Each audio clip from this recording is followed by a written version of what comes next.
Yo, what's going on, y'all? This is Marcus Rosa, a.k.a. Mazuma TV, back at y'all with some more boxing talk, man. I hope everybody's having a blessed, beautiful, positive, productive day. I haven't been on live for about 2 days, man. I hope you guys missed me because I missed y'all, man. We back in the building. We got some things that we currently need to discuss that's going on in the boxing world, man. We're going to talk about Jermell Charlo wanting all the smoke. Boots, Vergil, everybody. We're going to talk about Keyshawn Davis purposely missing weight. You know, his former teammate, his former coach, I guess you would say, Bernie the Boxer speaks on that whole situation, man. Sound like Keyshawn done got exposed a little bit. Then we going to get into Andy Cruz versus Raymond Muratalla fight week. You see what I'm saying? But before we get into that, if y'all could please hit the like button on the way in, that'd be very much appreciated. We on the road to 4K. We well into the 3,300 mark, about to hit that 3,400 mark in due time. Shout out to the Nation of the Mob for making this possible. You know what I'm saying? Y'all see the man right there, Martin Luther King. You know what I mean? We showing love to our guy because tomorrow is MLK Day, man. So those of y'all who got, you know, jobs and stuff like that, you know, Martin Luther King made a significant impact on us, you know, black and brown people. You see what I'm saying? He did a lot for us, and, you know, he got a federal holiday in his name because of it. And he has a lot of things, especially in our city, that's named after him due to his efforts. So shout out to Martin Luther King, man. He rest in peace. You see what I mean? I think he would have been 97 years old this year. So that was pretty dope, man. RIP to a legend, an icon, somebody that's gonna be cemented into history forever. You see what I mean? I put the boxing gloves on him. You see what I'm saying? Look at him. Look at him. Look at the champ. Look at the champ. You see what I'm saying? Salute to the boy. Shout out to the boy, Junior Frank in the building. I think that's how you say his name.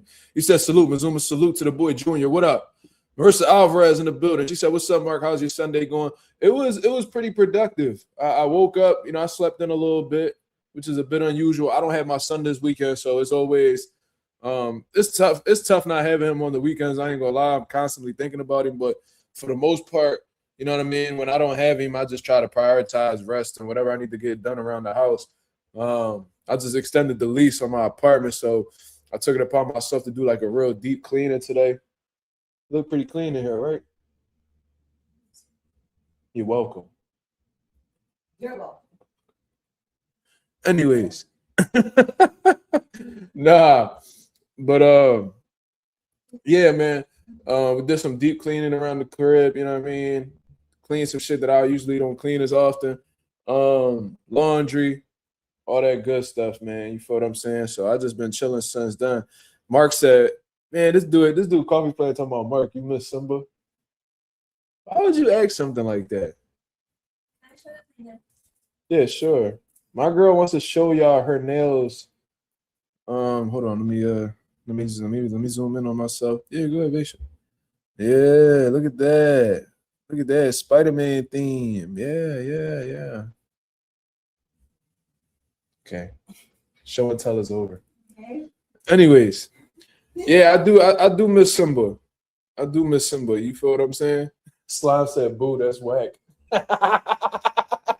It was Slime, watch your mouth, nigga. I'll fuck you up out in these streets, dog. Go rat. Sorry, no, I'm just playing. But yeah, so it was a good productive day. You know what I'm saying? Just something regular.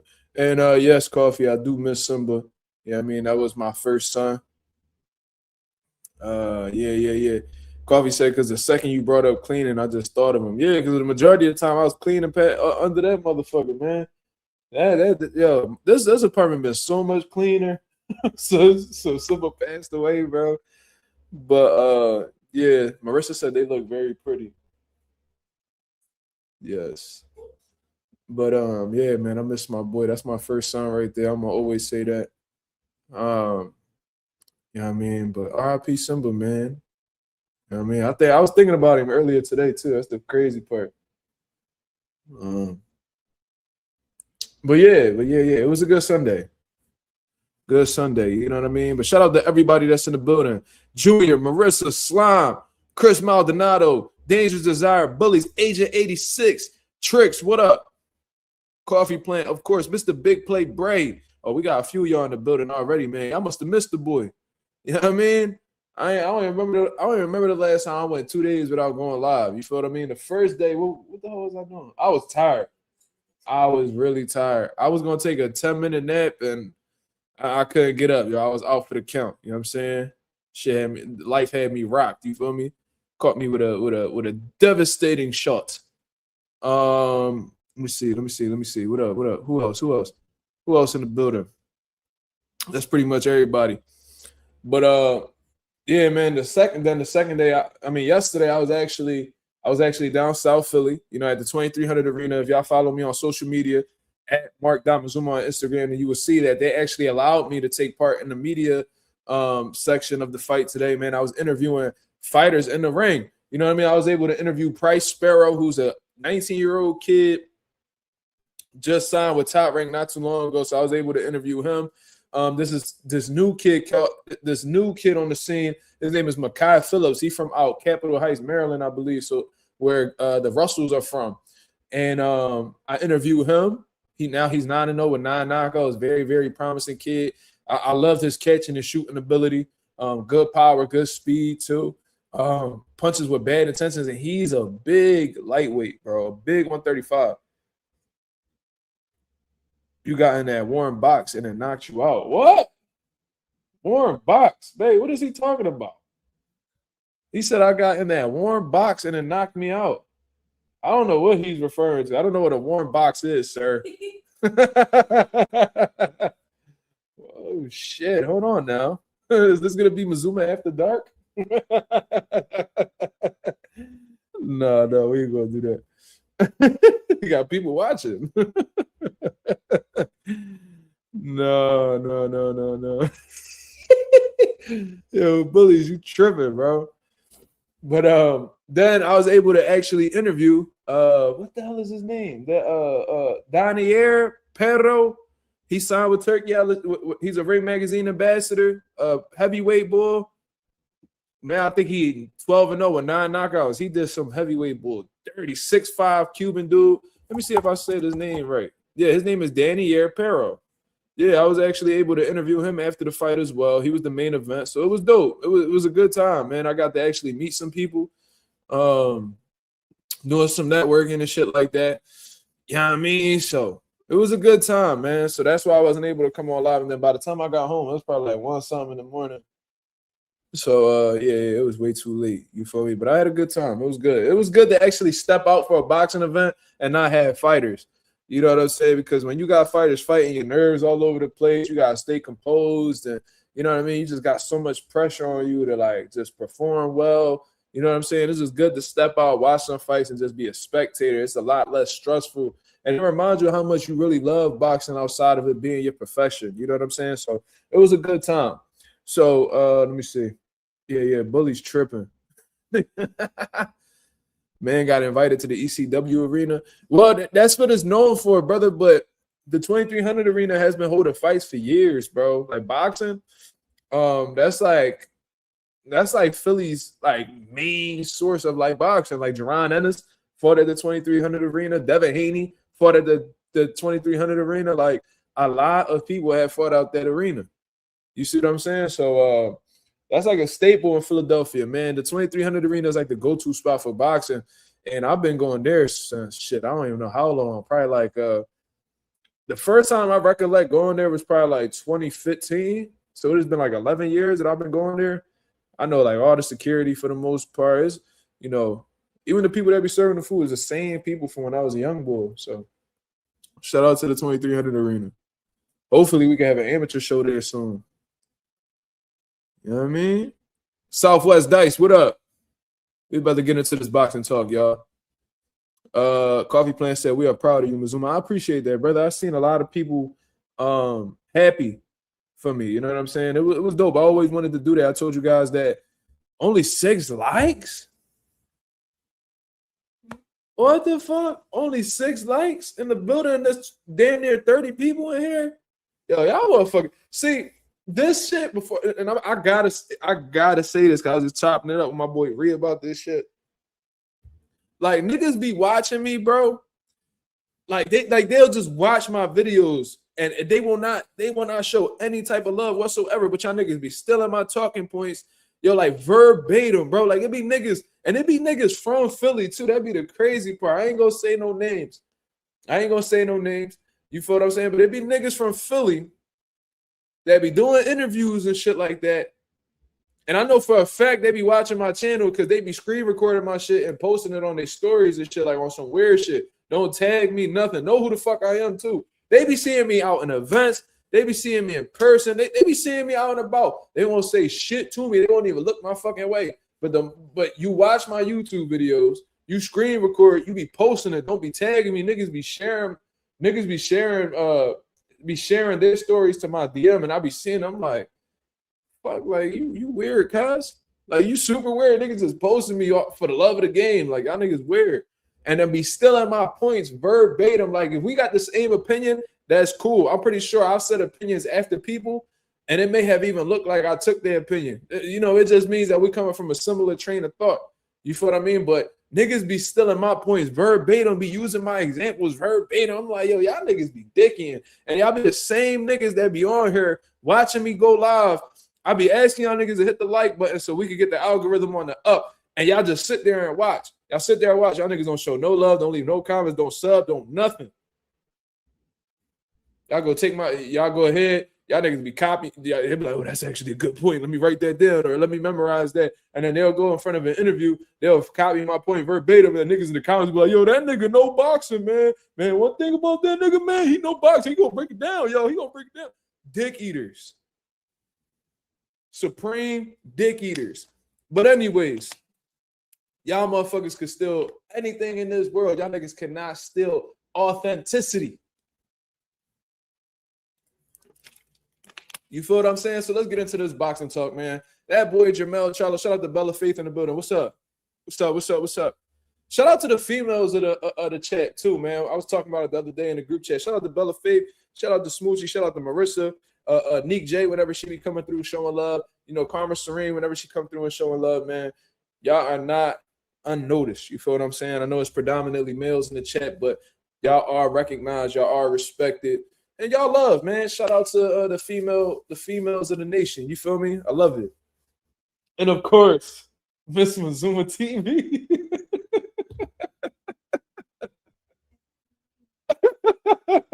Because you got timed out next time. You know, I be talking about old girl. Though. I ain't shit. But anyways. No, you still got your rents. We gave it back to you. I ain't shit. But anyways, let's get into this boxing talk, man. We're going to talk about the boy Jermell Charlo, man. You know, Jermell Charlo hasn't really fought in a couple years, from what I understand. Hasn't been back in the boxing game since losing to Canelo Alvarez, but he's made it clear that he wants to come back into the 154-pound division. And since late 2025, he's been calling out people. He's called out Vergil, I believe, called out Errol Spence, he called out Jaron Ennis. And, you know, he's been adamant about wanting to face these guys, you know, from a verbal standpoint. You see what I mean? He going around, you know, he talking his shit. And he just saw Jaron Ennis recently in Texas for Vergil Ortiz and Eric Salubin fight. And he told Jermell made it clear that he wanted to fight Jaron Ennis. Obviously, Jaron Ennis was trying to solidify a fight with Vergil Ortiz and maybe something that's still in play. But considering the lawsuit that's ongoing between Golden Boy and Vergil Ortiz and his team, you know, Rick Meridian and all of them, it seems like there's a possibility. Oscar said that it shouldn't stop the fight from happening, but there may be a possibility that shit may be at a standstill as a result of that. And I'm not one of those people who actually, she called Slime her overweight nephew. Yo, sorry, you better stop letting Bella talk to you like that, man. Her overweight nephew. That's disrespectful as shit. Nigga talking about why I gotta be overweight though. Nigga, you tell us why you gotta be overweight. Fuck you be eating, nigga. Fuck you be why I gotta be overweight. You tell us. Fuck you talking about. But anyway, so things might be at a standstill because Jaron Ennis, well, not Jaron Ennis, Vergil Ortiz is in the middle of this lawsuit with Golden Boy Promotions, and we don't know how that's going to go. You know, like I said, that lawyer that Vergil Ortiz has, was able to successfully get Canelo Alvarez up out of the deal with Golden Boy Promotions. So that lets me know that that lawyer is a bad motherfucker for one. He know what he's doing. He understands the contract. He understands how the way to get up out of contract. So I don't think he would take on this case with Vergil Ortiz if he didn't see a possible way to get up out of it. So there may be a possibility that Vergil Ortiz may become a free agent in due time. You see what I'm saying? So that's very interesting. But in the meanwhile, what is Jaron Ennis going to do? You see what I mean? And I put out a video. This nigga say eat them potatoes. This pineapples, you fucking dark neck bitch.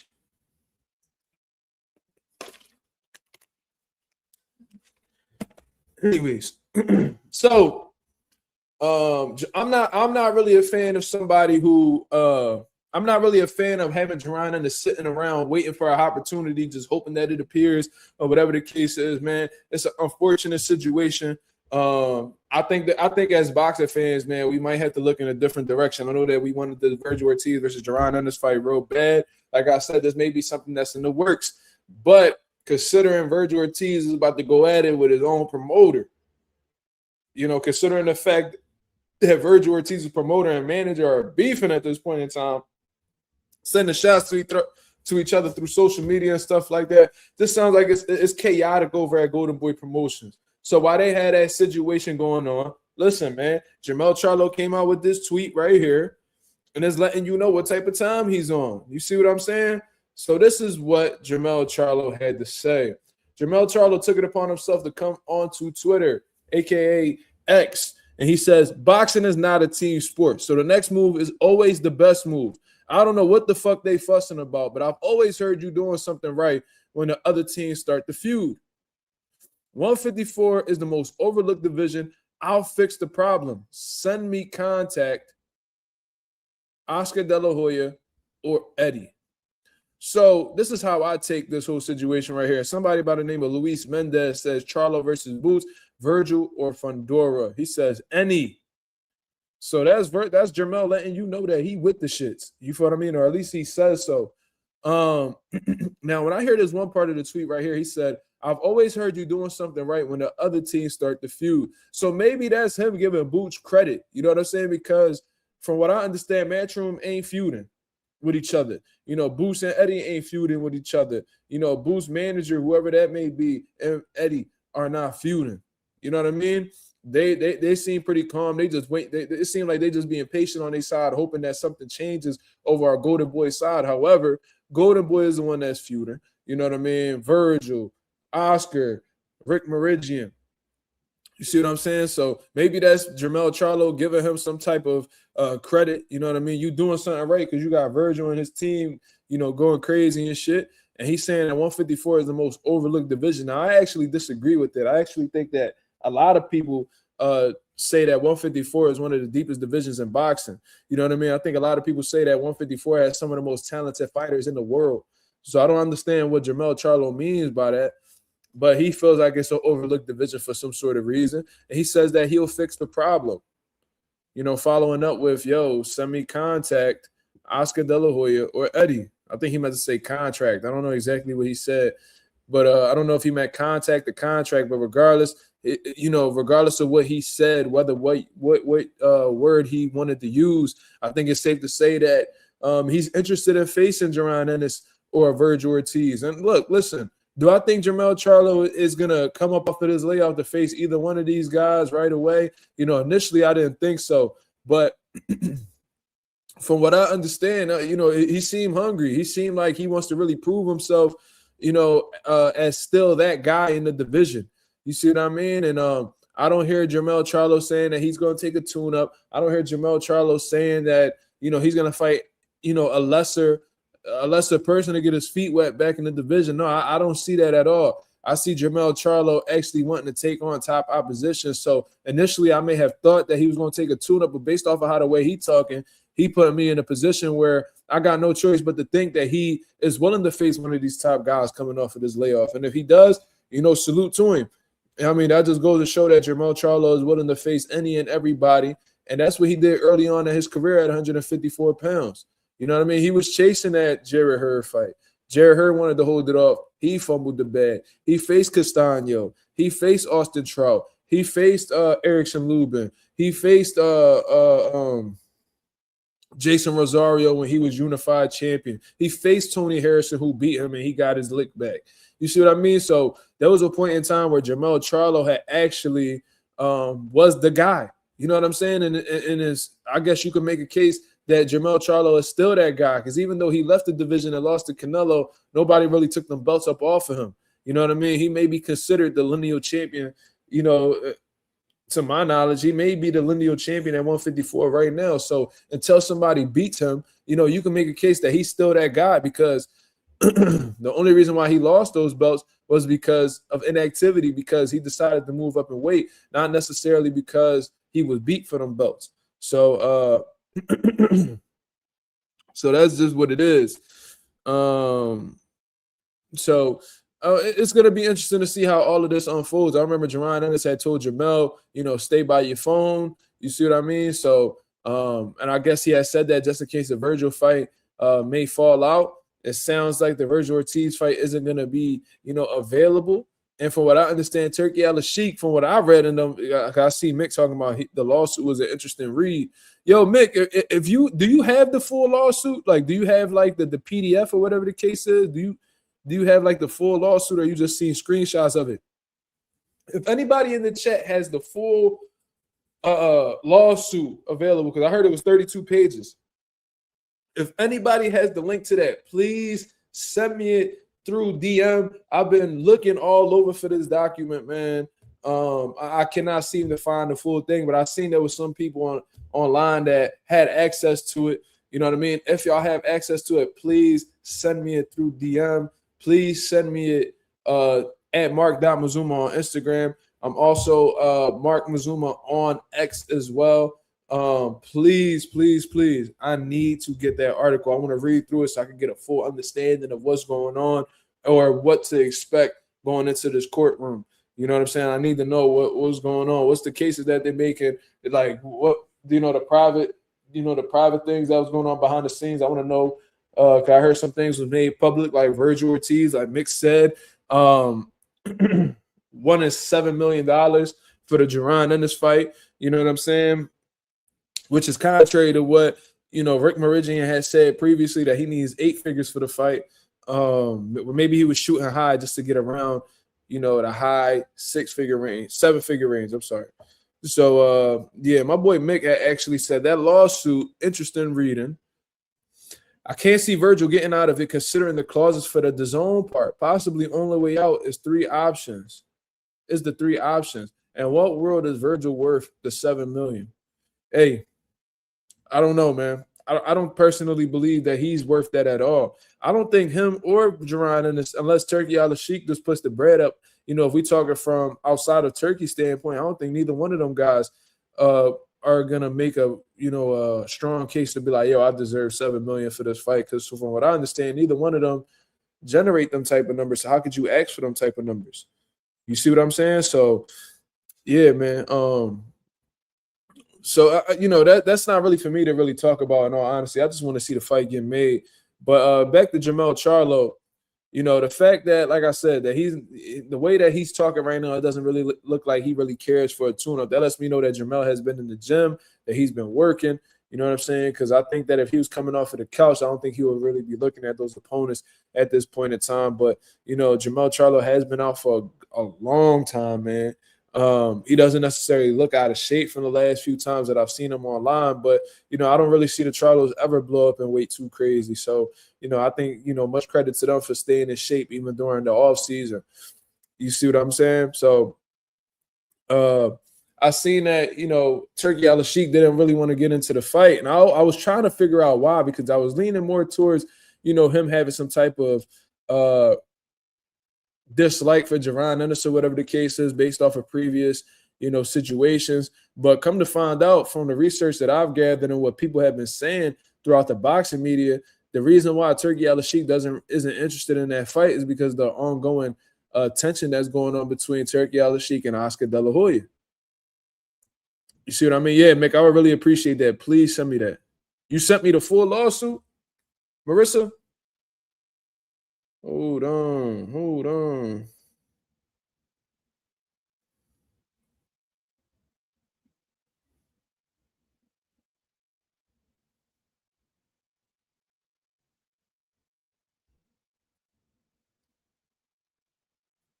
Hold on, I gotta see this. Oh, you sent me the full thing. Shout out to Marissa. Oh, that was Mick. I'm sorry. Let me see. Shout out to Mick. Shout out to Mick and shout out to Marissa. Yeah. Y'all both sent it. Salute. Oh, I must have just been terrible at finding it then because it looked like it was pretty easy to access. But yeah, I'm gonna definitely take this is gonna be a good read. I'm gonna definitely take the time to read this. But shout out to Mick, and shout out to Marissa. Y'all said that right away. I love it. Let me see what the people talking about. My boy Tricks in the building. He said, "Hey Mazuma, I heard Ortiz was offered $6 million when Turkey talked about making a fight with Boots and Saudi. Now that Ortiz thinks the fight is bigger, therefore he's asking for more money."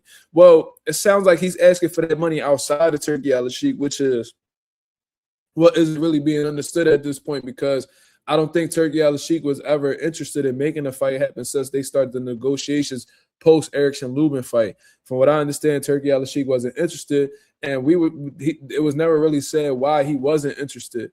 I think I've heard Turkey Al-Sheikh like throw shots at Boots in the past, so I thought it was really because he's not really too fond of Jaron Ennis. You see what I mean? But when you hear what other people have been saying, and it's reliable sources that are saying it. For what I understand, they're not trying to make the fight happen because, Turkey ain't really fucking with Oscar right now. You see what I mean? He's not really fucking with Oscar. Oscar just been on social media talking shit about people, which was also mentioned in the lawsuit. He keep doing them clapback Thursdays and keep throwing shots at people, talking shit about Dana White, who's a close business partner to Turkey Al-Sheikh, talking shit. I believe he even had talked shit about, TKO, Zuffa Boxing and all that. So, of course, those are people that Turkey Al-Sheikh is affiliated with. So, he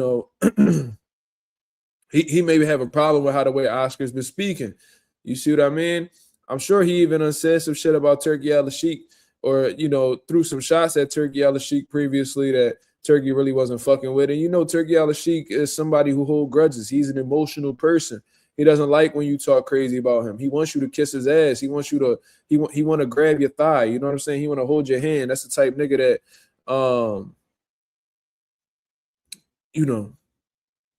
that's the type nigga that Turkey Al-Sheikh is. That's what he want to get into. He don't want beef with you. He want to grab your thigh and hold your hand around Riyadh. You feel what I'm saying? So, he don't really like when people talk crazy about him. Send it in the chat too, Mark. You want me to? All right, I'll send it to y'all. You know what I mean? Yeah. Let me do that. You're totally right. This is the one that Mick sent me. I'm gonna put this in the chat for y'all to read, man. Whenever y'all take some time, it's 32 pages, man. I know a lot of y'all motherfuckers be struggling to get through a cat in a hat book. You know what I mean? So take y'all time, read Slime. Take your time reading this, bro. You know what I'm saying? Don't it says it's too much text for me to put in the chat.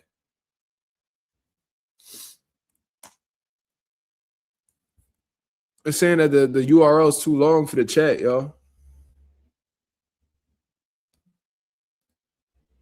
It's not allowing me to. But shout out to my boy Mick with he sent me €2. How much is that? How much is that in US dollars? How much is €2 in US dollars? Hold on. How much is €2 in US dollars? He sent me $2.33. Shout out to my boy Mick in the building with the €2. He said Vergil put his full contract into the lawsuit. Well, I mean, I feel like he would have to if he's trying to make the case that there was a breach of contract. Like, there's no way that you could say, it's pounds. Oh, I'm sorry. I see the euro symbol. Ain't that the euro symbol right there, brother? All right, yeah. I'm gonna send it in the group chat, y'all. I'm gonna send it in the group chat. Let me send it in the group chat for y'all. You right.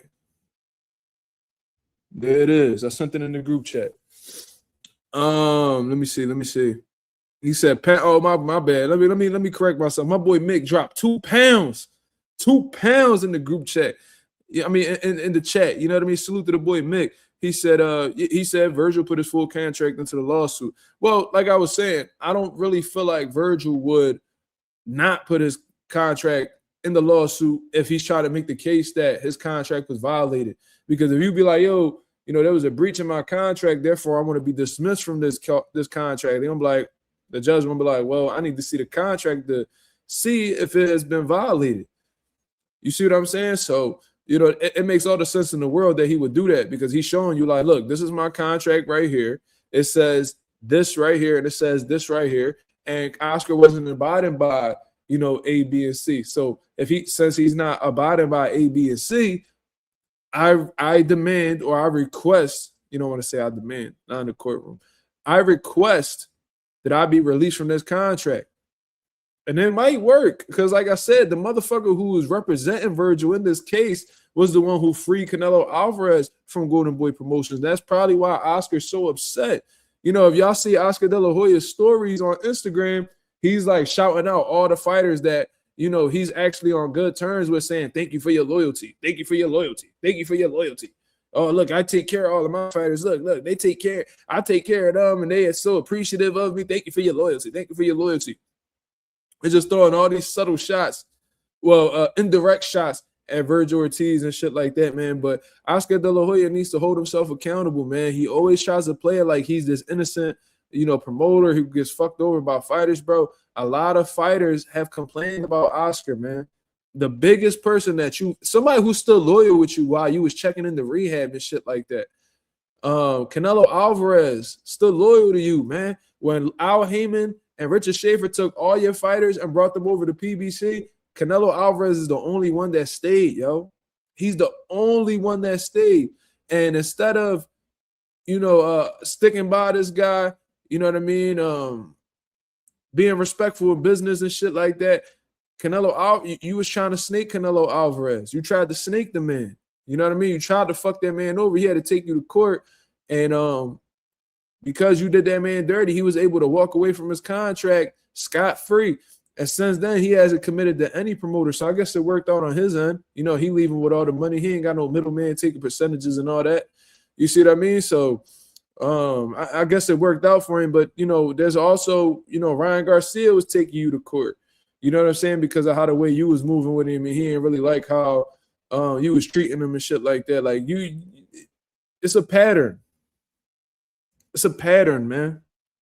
And they all happen to be some of your most popular fighters. Like Canelo, that was your cash cow. Ryan, he's one of the more popular fighters that you have. Not a cash cow per se, but very popular fighter. One of the most, if not the most popular fighter in your stable right now. It's a pattern. So it makes me question. And, Vergil Ortiz was probably the most, the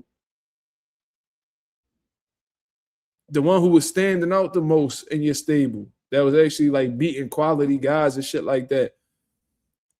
Like, why are all the big stars not, resenting Oscar or, taking Oscar to court? Why is that?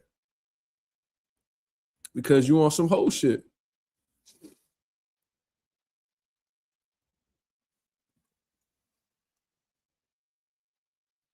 That boy Ralph in the building, he said Oscar has that mentality of he does nothing wrong when he has fallouts, but it's like you've had multiple fallouts with fighters somehow innocent in each one. Yeah, it kind of reminds me of that person who, has no friends. You see what I'm saying?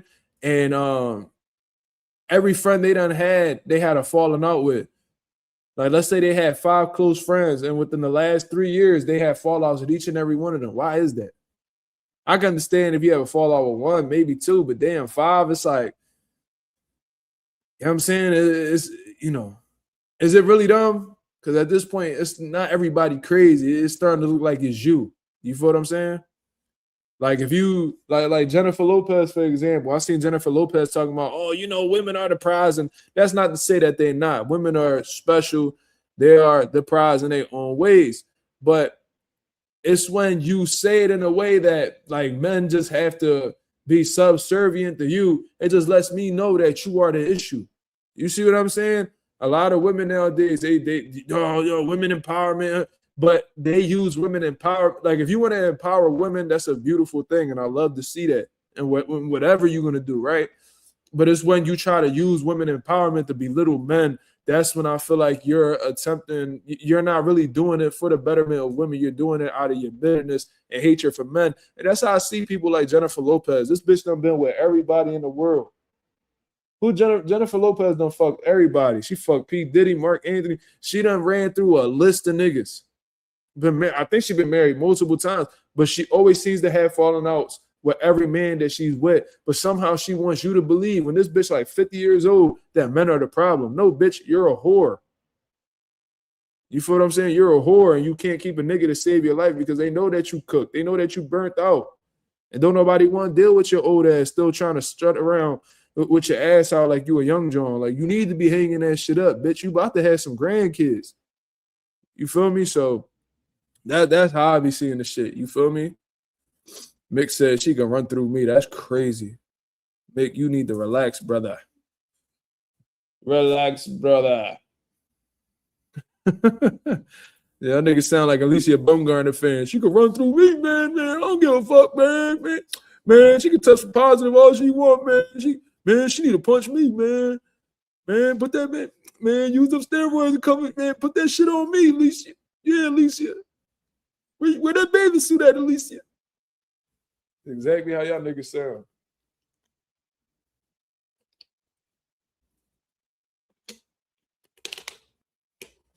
Yo, men are crazy, bro. Men are crazy. But Slime said, he said, oi, mate, relax. Junior said, oi, mate, relax. I found out how the way British people say. I was listening to Dalton Smith interview earlier. He said a word. I was like, what the fuck this nigga just said? I rewinded it. He said loyalty. He said loyalty. Loyalty. Man, it was like, what the fuck he just say? I put the closed captions on the motherfucking no. Loyalty. Loyalty. I was like, ain't no way. Ain't no way. But Slime said Oscar be moving like a bitter bitch on the internet. Literally, most of the people under him are fucking ass too. Yeah, I mean, no, he got some talented people, bro. Like he got, like I said, he got Vergil Carumble. You know what I'm saying? He got I don't really think too much of Ryan Garcia, but he's a popular name. Oscar Duarte, he's solid. Kid Schofield, even though his dad pussy, he's solid. He got some solid people. Like Golden Boy got some people that can definitely shake up some shit in boxing, but it just seemed like motherfuckers only get along with Oscar when they okay with being on a protection program, or they just accustomed to being paid. They're okay with being paid crumbs. Oscar Collazo, unified champion. Yeah. He got some good. Listen, he got some talent. Yeah, see, Ali said Shorty don't fumble the bag. Mark Anthony and Ben Affleck. Yeah, but she wants you to believe that men are the problem, that they doing her dirty. Like, bitch, how you that old and you still living in delusion, bitch? Like, man, she's a classic thought. She's like a throwback. Like, you ever seen like a 69 Chevy Chevelle? Like, that's her, but she the thought version. You know how you see it? Oh, man, that's a nice old school car right there. You see J-Lo, that's an old school thought right there, dog. Like, she keep that shit player. You know what I'm saying? That's how I look at J-Lo. Like, oh, she a throwback thought. She still got that shit on lock. That whole shit, that shit deep in her veins, boy. Kids ain't stopping. Marriage ain't stopping. No, that's the life. The life is so exciting. You know what I'm saying? She be tripping. Yo, this nigga right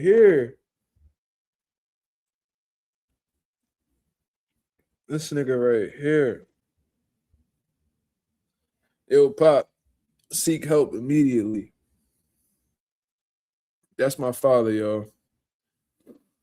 I mean, yeah. I mean, of course, that's what people going to do. You feel what I'm saying? Of course. I mean, it's J-Lo. Who not going to do that? You feel what I'm saying? But that's all they going to do, respectfully. You know what I'm saying? Like, how long you going to be like? I don't know. When people look at women like Beyonce, they, of course they're gonna want to hit, but they look at her as like wifey. You look at Kelly Rowland, you think wifey. You look at Sierra, you think wifey. Like J-Lo, it's like I hit, but then, I mean, it ain't gonna go past that. You feel me? But yeah, my pop wildin'. He tripping. My pop be trying to repopulate this whole earth. But yeah, man, Jermell Charlo out here, he talking like he want all the smoke, man. He talking like he want all the smoke. So I hope somebody pull his card. If that Vergil Booth situation don't come up, you know what I'm saying? Motherfuckers acting like, they're gonna be stuck in this lawsuit and they ain't got time to make a fight happen with Boots. Then Boots need to go ahead and pull Jermell Charlo card. Let's see if what he talking about real. You know what I mean? You trying to rumble next or what? We're not gonna be sitting around waiting for you. We don't care about no tune-up fight. You know what I mean? I hope Jermell Charlo don't got a fight locked down. You know what I mean? I hope he's not talking like this. He already got a fight lined up. That would be very disappointing. You can't be talking this crazy and have something lined up because you giving us the impression that you want to fight next. You feel what I'm saying? Mick said, yeah, so many different accents in the UK, especially Scotland. Most of the population stay in like only 8% of the country. There's about 13 different dialects. We the size of Maine, but 92% empty. God damn. Maine is small too. I gotta go to the UK, man. I have to go. I've been telling y'all my life, like one of the things that I want to do is I want to travel to big boxing, either cities or countries, and see the different schools of boxing. I need to go to Uzbekistan. Shout out to my boy in the gym, Ergashev, Sokru Ergashev. He's from Uzbekistan. You know what I mean? I need to go check out I want to see the Soviet style. I want to see, man, if I was able to go to Cuba, I want to see the Cuban style of boxing. I want to go everywhere, but I want to go to the UK. I want to see what they got going on over there. You know what I'm saying? Like, that's a big thing I want to do. Like, obviously, I've been to Puerto Rico, but I haven't been to no gyms in Puerto Rico. I actually want to take my fighters to Puerto Rico to actually compete. You know what I mean? But PR, the amateur system over there, it's top tier. So I'm gonna have to bring my best. I'm gonna have to bring my best guys over there for sure. Trick said, "What do you think is more realistic, Charlo fighting Boots or Vergil, or winner of Fundora Keith Thurman for the WBC world title?" Well, if you're thinking about it from a business perspective, you know what I mean? It'll probably be easier to get the Fundora Keith Thurman winner, considering that they're all under the PBC umbrella. You see what I'm saying? So maybe that'll be the more realistic thing. But I think all of these fights are realistic, to be honest. But PBC like to keep that shit in-house. You know what I'm saying? So and it would still be a fire fight. Like, if you get Jermell Charlo, the winner of Fundora versus Thurman, I believe Fundora is going to actually pull that fight out, to be real. But let's say Thurman gets the upset. Thurman versus Jermell will be a good fight. They were just talking crazy back and forth to each other not too long ago. So maybe that's something that they're already looking at making, but they just haven't announced it publicly yet. So we'll see. I hope I answered your question. Bella Faith says, so where is the 7M's number coming from? The 7M's with Turkey offered originally, or is this out of nowhere? Well, according to Mick, I'm sure Mick could, answer that. But he said that in the contract, they had offered Vergil Ortiz. Well, Vergil Ortiz had wanted $7 million for the Jaron Ennis fight. You know what I'm saying? So I don't know if that was something that Turkey Al-Sheikh had offered and he was willing to take it, or that was just a number that he had came up with during the negotiations. I don't know what was said. I don't know where that number had came from or when that number had came about, but shout out to my boy Justin Jackson in the building. What up, brother? I see them Patriots out here snapping, bro. Salute to New England. He said Boots should get the 60%. I mean, listen, if you're looking at the numbers, man, if you're looking at the numbers and you see what Boots generate and what Vergil generate, it's not even close. You feel what I'm saying? Like, it's just two totally different leagues in terms of numbers. And neither one of these guys are like fucking pay-per-view stars and, fucking box office. Like, no, not at all. No, not at all. But there's clearly somebody who sells more tickets and does bigger gates, and it's Jaron Ennis. And if you're doubting what I'm saying, a simple Google search will clarify this for me. I've done the research myself. I'm not just talking just to speak. I'm not just talking because Boots is from Philly and I know Boots. It don't got nothing to do with that. You know what I mean? I wouldn't have no problem admitting Vergil was a draw if he actually was the bigger draw. But the reality is Boots sells more. So if you're looking at this from a business aspect, you know, typically it should be Jaron Ennis getting the 60%. But considering Oscar De La Hoya is trying to get the biggest amount of money possible, and it doesn't seem like they're willing to budge off of that 60%, Boots really doesn't have a choice. You know, if he wants to make the fight, he doesn't really have a choice to take that 60% because Oscar and them have been so firm on getting that percentage that it's almost like a deal or no deal type of situation. You know what I mean? Mick following up. He said, nah, Eddie and Oscar agreed on $3 million, and that was his highest payday. Then Verge rejected it and asked for $7 million. Oscar De La Hoya said that Verge last gate on $400K and doesn't sell pay-per-view.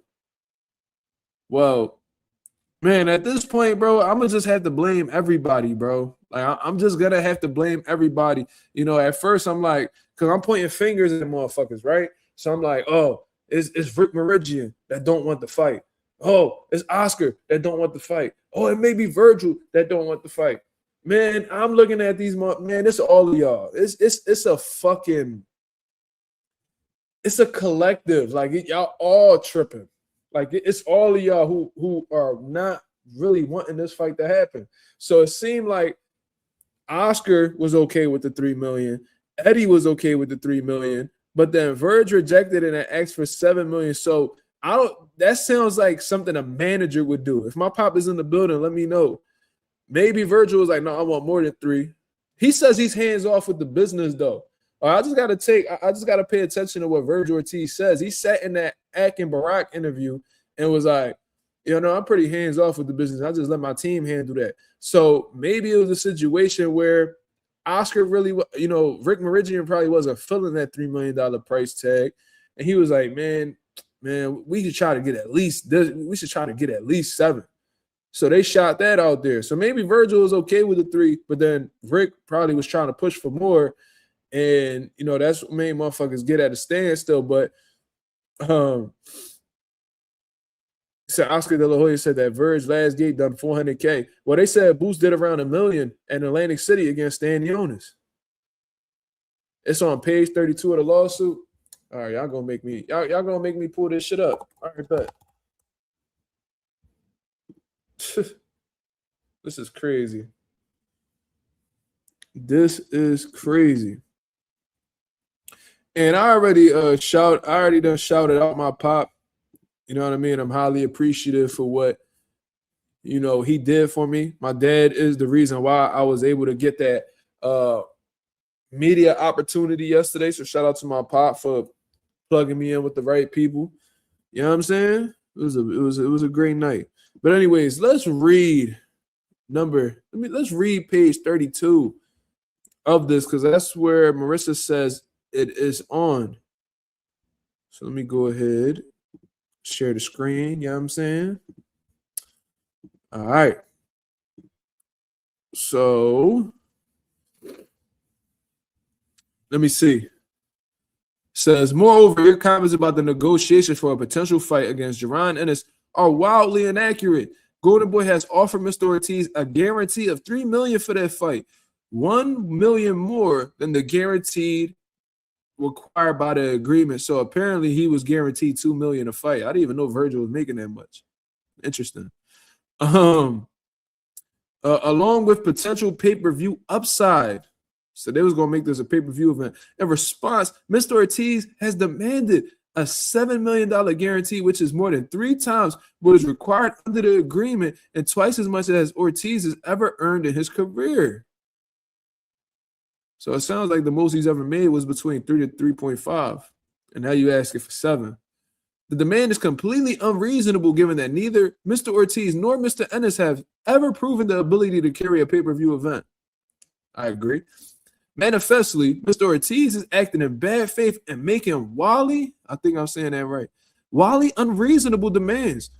Moreover, Golden Boy is informed that Mr. Ortiz's representatives, including you, have engaged in discussions and negotiations directly with third parties regarding potential fights for Mr. Ortiz, including the Ennis fight. As you well know, Section 2B of the agreement expressly prohibits Mr. Ortiz or his representatives from negotiating for his boxing events. Further, Section 3K explicitly states that boxer and his representatives expressly agree to direct any and all inquiries they may receive from potential opponents to promoter for purposes of negotiating the terms of a potential bout with boxer. Mr. Ortiz's direct discussions with third parties are a clear breach of those provisions. Okay. So they saying Vergil violated by speaking directly with the third parties when they're supposed to go through the promoter. To make matters worse, Golden Boy is informed that Mr. Ortiz's representatives have improperly disclosed material terms of an agreement to third parties during these negotiations. Damn. The disclosure of these terms to third parties, coupled with Mr. Ortiz's manifestly unreasonable demands made to Golden Boy and his direct communication with third parties, have all made Golden Boy's negotiations over the DAZN long-term form more difficult. So what Golden Boy is saying is that because Rick Meridian and Vergil Ortiz are dealing directly with the third parties, is fucking up what they have going on, and it's fucking up like their long-term business, I guess, situation with the zone. As such, contrary to your assertions, Mr. Ortiz is correctly in breach of the agreement and his covenant of good faith, of fair dealing. We hereby instruct you, Mr. Ortiz, and his other representatives to immediately cease and desist from communicating with any third party regarding potential fights for Mr. Ortiz or the terms of the agreement. Should you refuse, Golden Boy is prepared to seek all available relief, including through an action for declaratory and injunctive relief to prohibit ongoing violation of Golden Boy's rights. His letter is not meant as a complete statement of Golden Boy's rights and remedies, all of which are expressly reserved. Okay. Shit. I'm sorry I read that whole thing. I thought something else was going to pop up. Read it in the Oscar voice? No, I ain't going to do that. That takes a lot of energy, man. I write in response to your letter of January 8th, 2026. Your letter makes a variety of inaccurate assertions and purports to terminate the promotional rights agreement. No, I ain't about to be doing that. Golden Boy is obligated to offer him 2 fights per contract year, which runs from August 10th of each year to August 10th the following year. Accordingly, Golden Boy has 8 months remaining to provide Mr. Ortiz his second fight during the contract year. All right. I'm going to definitely take the time to read this shit solo. But Tricks followed through. He said, all I heard was quack, quack. That's what you heard? That's what you heard, bro? You got to come down to the promised land, my nigga. 235 acres. We farming our own chickens, homie. Thousands of chickens, thousands. Running around everywhere, quack, quack, quack. Talk about next level shit, homie. Oh man, that's what my boy Justin Jackson heard. I don't know though. Oh shit, I think I heard a little bit of that too. But my boy Tricks in the building says $7 million is ridiculous for both fighters. Realistically speaking, $3 to $4 million minimum for a non-title fight sounds about right for both fighters, in my opinion. Well, it seems like it sounds like you're in agreement with Oscar De La Hoya, because Oscar De La Hoya and Eddie Hearn. Oscar De La Hoya and Eddie Hearn both said themselves that, $3 million would be fair for Vergil Ortiz. They agreed to that. So they was on board with that. It seems like they was getting through the, the terms of the contract. And, when they brought that over to Vergil and his representatives said, no, we want 7. So it's like, damn, bro, like we giving you guys, we giving you guys money that, is above what we're supposed to give you contractually. So you're guaranteed, we're giving you a guarantee of $2 million. We're giving you an additional $1 million for this Jaron Ennis fight, but you're asking for 7. And it's like, how could you ask for this when you're not a draw? You know what I'm saying? You and Jaron Ennis have never been pay-per-view attractions. So how can you justify that amount of money? You know what I'm saying? Because they're not going to give you this amount of money if they feel like they're not going to get that return. You know what I mean? You got to be, and like they said, it's unreasonable. So if they feel like, let's say they do their research and they figure out that Jaron, Ennis and Vergil Ortiz could possibly generate $8 to $9 million. Why would they give you 7 and then give Boost 3? So that means they're $1 million down the hole. If they feel like they could generate $9 million and they paying $10 million for that fight to happen alone. So let's say they give Vergil 7, and let's say they give Boost 3, hypothetically speaking. That's $10 million that they putting up just to receive 9. That means they're going to lose $1 million at the end of the day. They're not trying to lose that.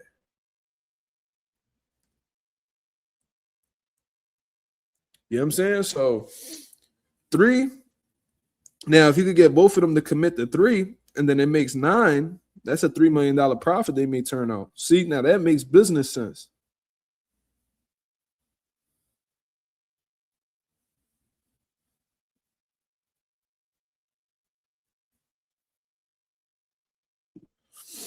One word in that contract will fix everything, and that's the word negotiable. You got to explain, Pop. Let me know what you're talking about. I think I got an idea of what you're talking about, but if you want to expand further, let me know. Trick said, Mazuma, do you think they are squeezing water out of a rock? I mean, that's what Golden Boys, that's what they're trying to imply.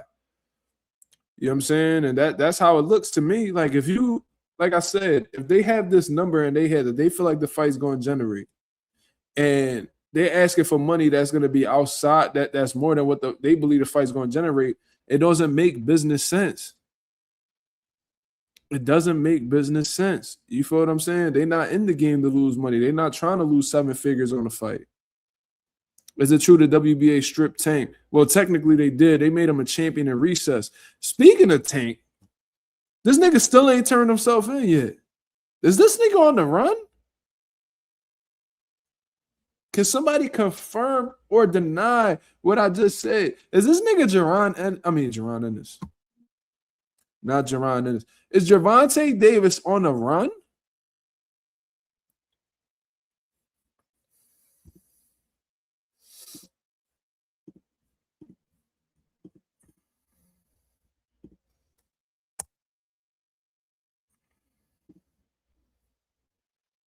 I'm like, is this nigga Tank on the run? Because I ain't gonna lie, since this nigga's in Florida, this nigga might have took took a motherfucking boat to Cuba or some shit.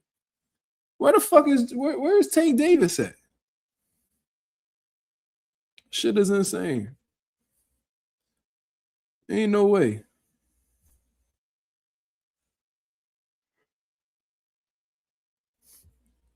Junior said, do you think his legal team work with the police to get shit done? No, because if a warrant, bro, there ain't nothing what the fuck can his lawyer team do if they have a warrant out for his arrest? It would be if he got a warrant out for his arrest, I think his legal team would advise him to turn himself in.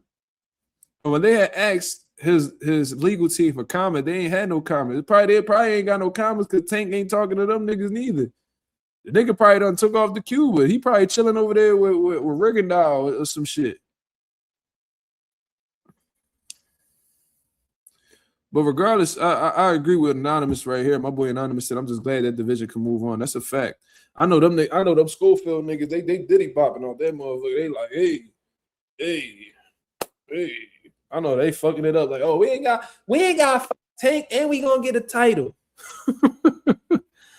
I know they happy than a motherfucker. Yo, Pop. Yo.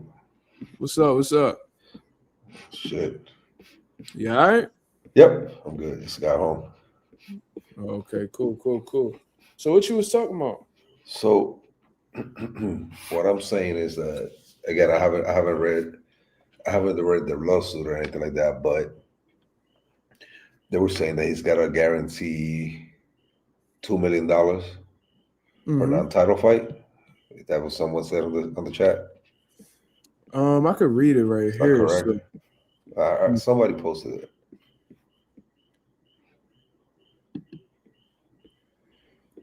It says Golden Boy has offered Mr. Ortiz a guarantee of $3 million for that fight with Jaron Ennis, $1 million more than the guarantee required by the agreement, along with potential pay-per-view upside. But Ortiz demanded a $7 million guarantee, which is more than 3 times what is required under the agreement and twice as much as Mr. Ortiz has ever earned in his career. So that's what they're saying. Well, the thing with this is, mistake number one. I will send a contract back if the contract ever says that even though there's guaranteed purses, after a certain level, fights should be negotiable. Purses should be negotiable. Mm-hmm. You see what I'm saying? So if he signed a contract, that guarantees $2 million, it's $2 million the guaranteed purse, or it's $2 million the minimum purse. So again, it's all speculations. So until somebody actually looks at the contract very well says $2 million is the minimum he could make on an untitled fight. If that's my minimum, I could ask for a $50 million if I want. Right. You get me? Because that just means that's the least amount of money they could give you. Right. And if I'm entitled to negotiate purses, then I'm going to ask for the most amount of money possible. Screw what anybody believes I deserve. I'm going to ask for the most amount possible. Remember, $2 million, this man is going to end up with $300,000-$400,000. And we're forgetting that at the end of the day, if the fight is not on Golden Boy, Oscar is grabbing at least 25% of the purse. So I'm just, while you talking, I'm actually like scrolling through the case, and I think this is Vergil's contract right here. Let me see. It says amount to boxer less than 1.5 million, 7% goes to the promoter. More than 1.5 million, but less than 2 million, 10%. More than 2 million, but less than 2.5 million, 15%. Okay. Well, man, I've seen a lot worse contracts than that. I mean, it's not a totally unfair contract when it comes to the percentages of the promoter. But again, it still doesn't say that the purses are negotiable, right? Yeah, I'm trying to find that. No, it should say it right on the let me see, right where the amount is. No, I don't see that. There's got to be a page where it says, okay, amount to boxers. I'm trying to say it blurry, but Let me look through here.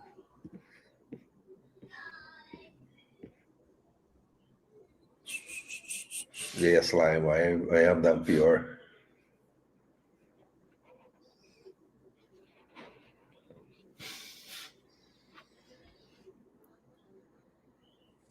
Look at this right here. So I thought this was interesting right here. So they say, so Oscar has a problem with, the fighters' representatives directly dealing with the third party, right? But right here on section K, it says, hold on, let me make sure I get this right. In the event that a third party promoter, broadcaster, or financier wants to negotiate a fight involving boxer, promoter, boxer, and his representatives will work in good faith to maximize the opportunities for all parties, including but not limited to as necessary by promoter, allowing boxers' representatives to directly negotiate the bout with the third party. Okay, so what's the problem? So Oscar's saying that they can't do that, but it's saying it right here that they can, right? Right. So he's lying. I mean, that's his contract, right? That's what. This is Vergil's contract. Look, I see his signature on every page. Yeah, his initials. So it says that they're entitled to talk to a third party, correct? Mm-hmm. Okay, so there you go. That's the answer right there. These people like to write contracts and these people like to write contracts and sign contracts, and then they want to honor them. Then they want to, they want to rewrite the contracts at the end when it's not beneficial to them. So, I mean, This says it right here. Like, yo, what? Did Oscar read this contract? probably did. He probably Yo, did. he And he's not acting in bad faith. He's trying to maximize his client's purse, which is his job. yeah, you talking about Rick, right? Right. Yeah, that's his job. That's what he's supposed to do. At I'm the end trying of to the find day, the one that's talking about his purse. Okay. I think this is it right here. man,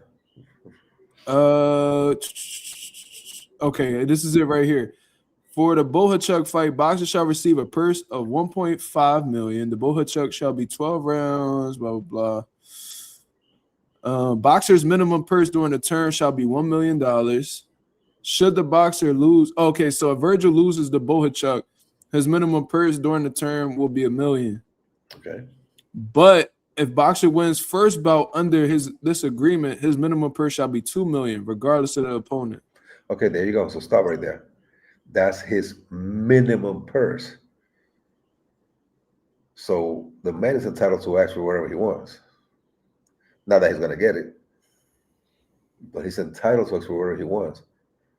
It's not a set purse. Oh, so check this out. This section F right here, this applies to the boot situation because they said they was going to make it a pay-per-view. If boxer participates in a main event of a pay-per-view card as the A side and defending his major world title, boxer will receive a minimum guarantee of $2.5 million. Let me see, a $2.5 million against no less than 75% of net event revenues received by promoter. Okay. Boxer shall always be entitled to negotiate the guaranteed payment and for any pay-per-view or non-pay-per-view event in good faith. Mm-hmm.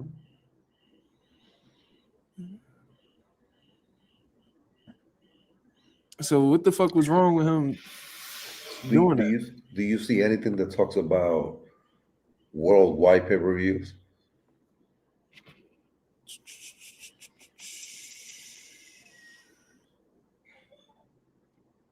It doesn't say worldwide. No, I don't see anything about that. Because a lot of these promoters, what they like to do is that they like to count just the U.S. pay-per-view buys. Like to pay, they like to base the numbers on the U.S. pay-per-view buys. If I'm going to sign a contract for one of my fighters and it's a pay-per-view fight, we're going to get paid on worldwide pay-per-view sales. Yeah, not just U.S. Because so like they'll only give you if it made like $2 million in pay-per-view over here, but they won't count the other $1 million that was made in different countries and shit.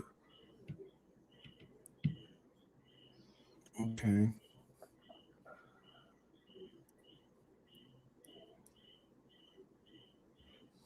Yeah, don't say nothing about worldwide pay-per-view.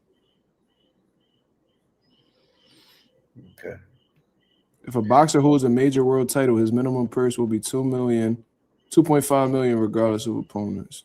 Okay. Well, shit. Okay, but what if he doesn't win a major title? They're saying if he lost, that his minimum will be $1 million. Okay, but then again, at the end of the day, regardless of what it is, even if it's $1, regardless of what it is, it states that is a minimum. It doesn't say that is a set purse. Right. Right? So guess what? I don't want the minimum for this fight. It's a negotiable. So it doesn't mean he needs to receive $1 million. So this man is entitled to ask for, again, not that he's going to get it, but this man is entitled to ask for whatever he wants, as much as he wants. So, and it stays there that his manager can talk to a third party. So I don't see what the problem is. About minimum purses. Go ahead. That's what I want. That's the one I want to hear. The promoter shall use its reasonably good faith efforts to arrange bouts for boxer in accordance with the terms set forth herein.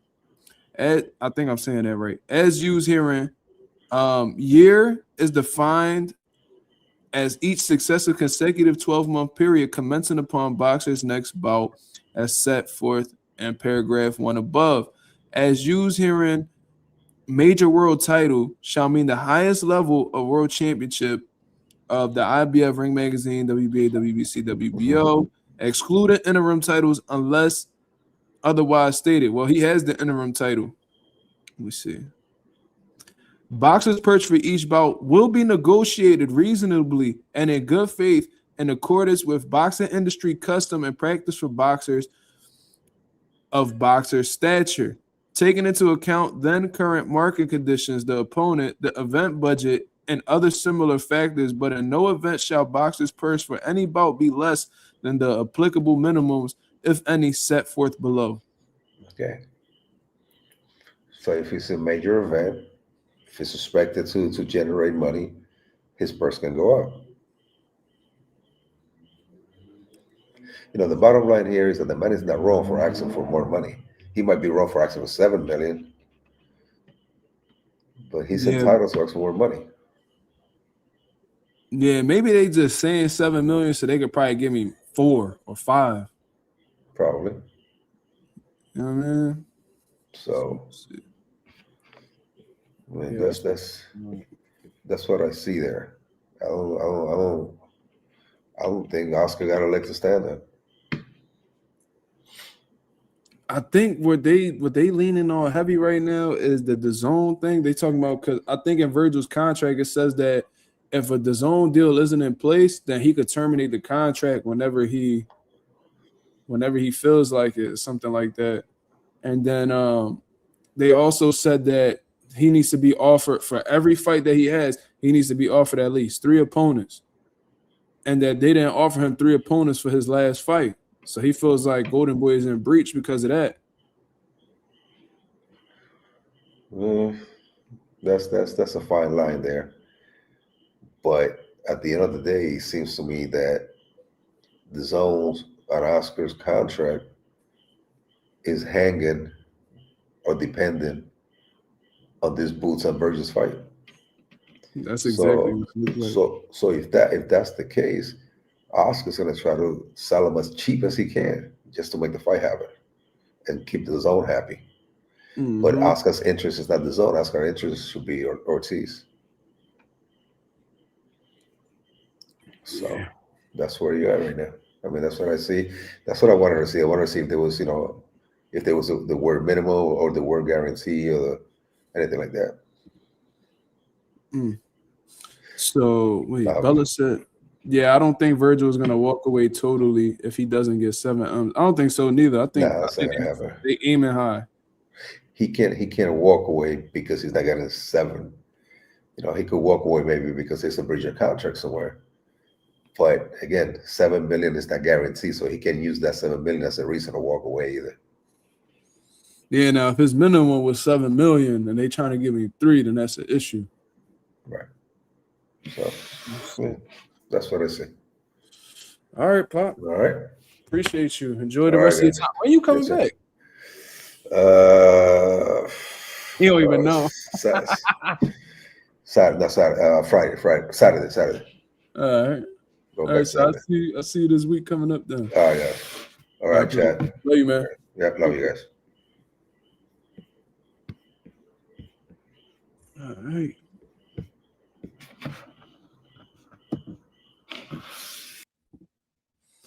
All right. So that's my Pop, man. He spoke on it. He said he ain't trying to come back. I don't blame him. Bro. He need that rest, you feel me? That man worked hard, so I ain't mad at him. Jalil, what's going on, Jalil? He said Oscar a gay deadbeat. That's all I gotta say. Hey, man. I ain't mad at it, brother. Virgil, question: can Virgil just fight Boots and pay Golden Boy a flat fee?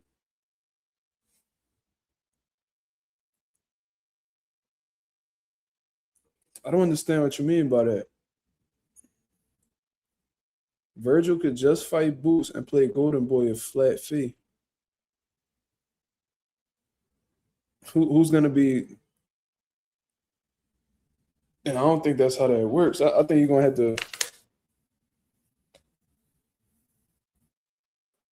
Yo, Slime, what up? Yo, what's the word? What's up? Talk to me. Ain't shit, bro. I'm just thinking about this whole Oscar and Virgil lawsuit, bro.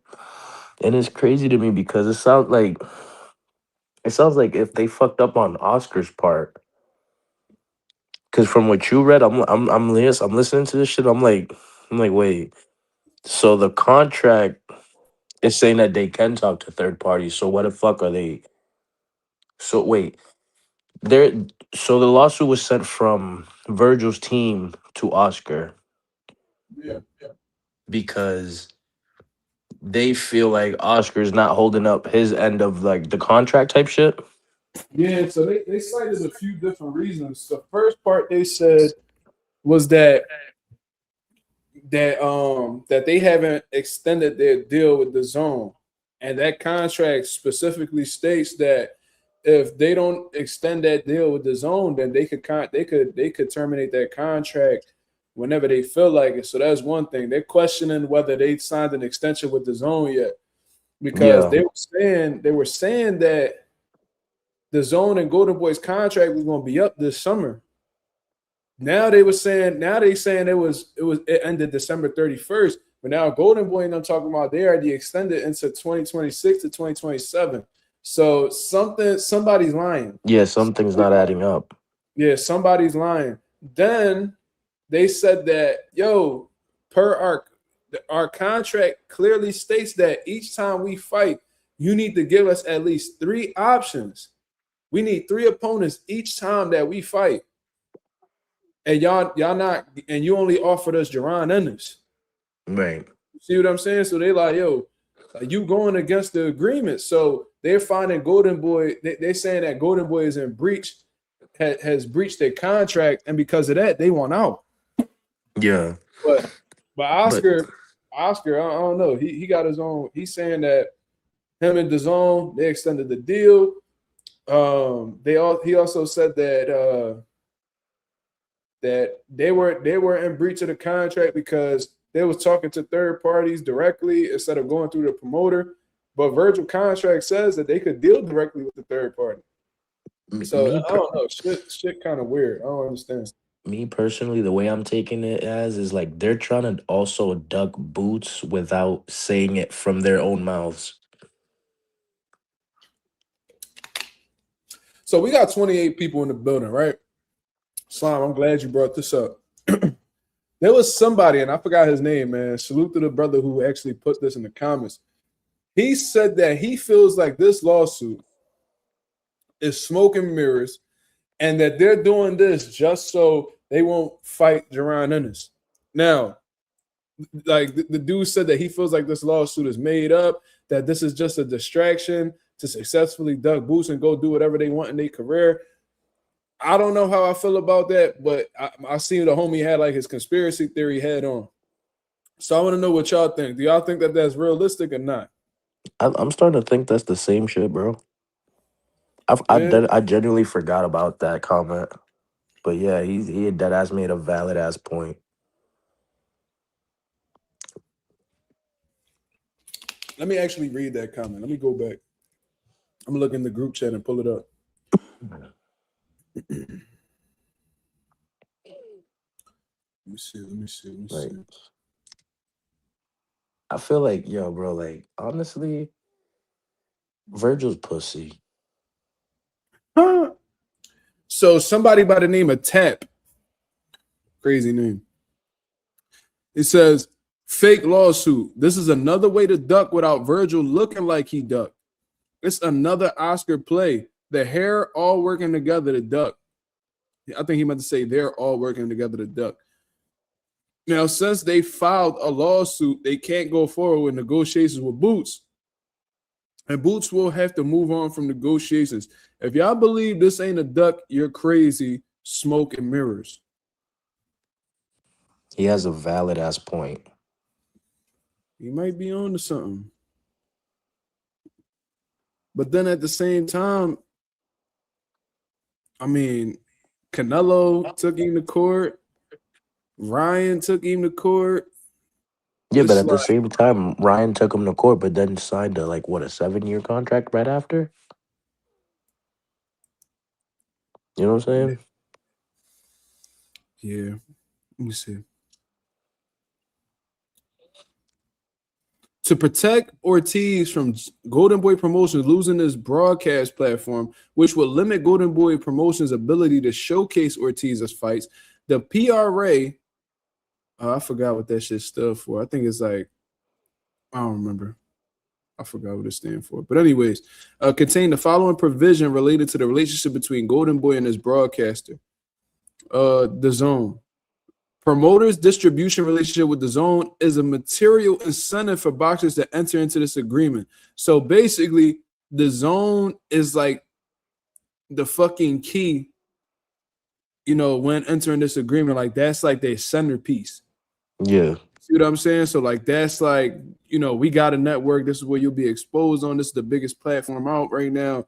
Like, that's the centerpiece of this agreement. This is why a lot of fighters are leaning towards signing with Golden Boy. So, promoter distribution relationship with the Zone is a material incentive for boxers to enter into this agreement. So it's a perk behind signing with Golden Boy. In the event that the promoter's distribution relationship with the Zone terminates for any reason, and promoter does not have an agreement in principle in place for an exclusive distribution relationship with an alternative broadcaster, then boxers shall have the right to terminate this agreement.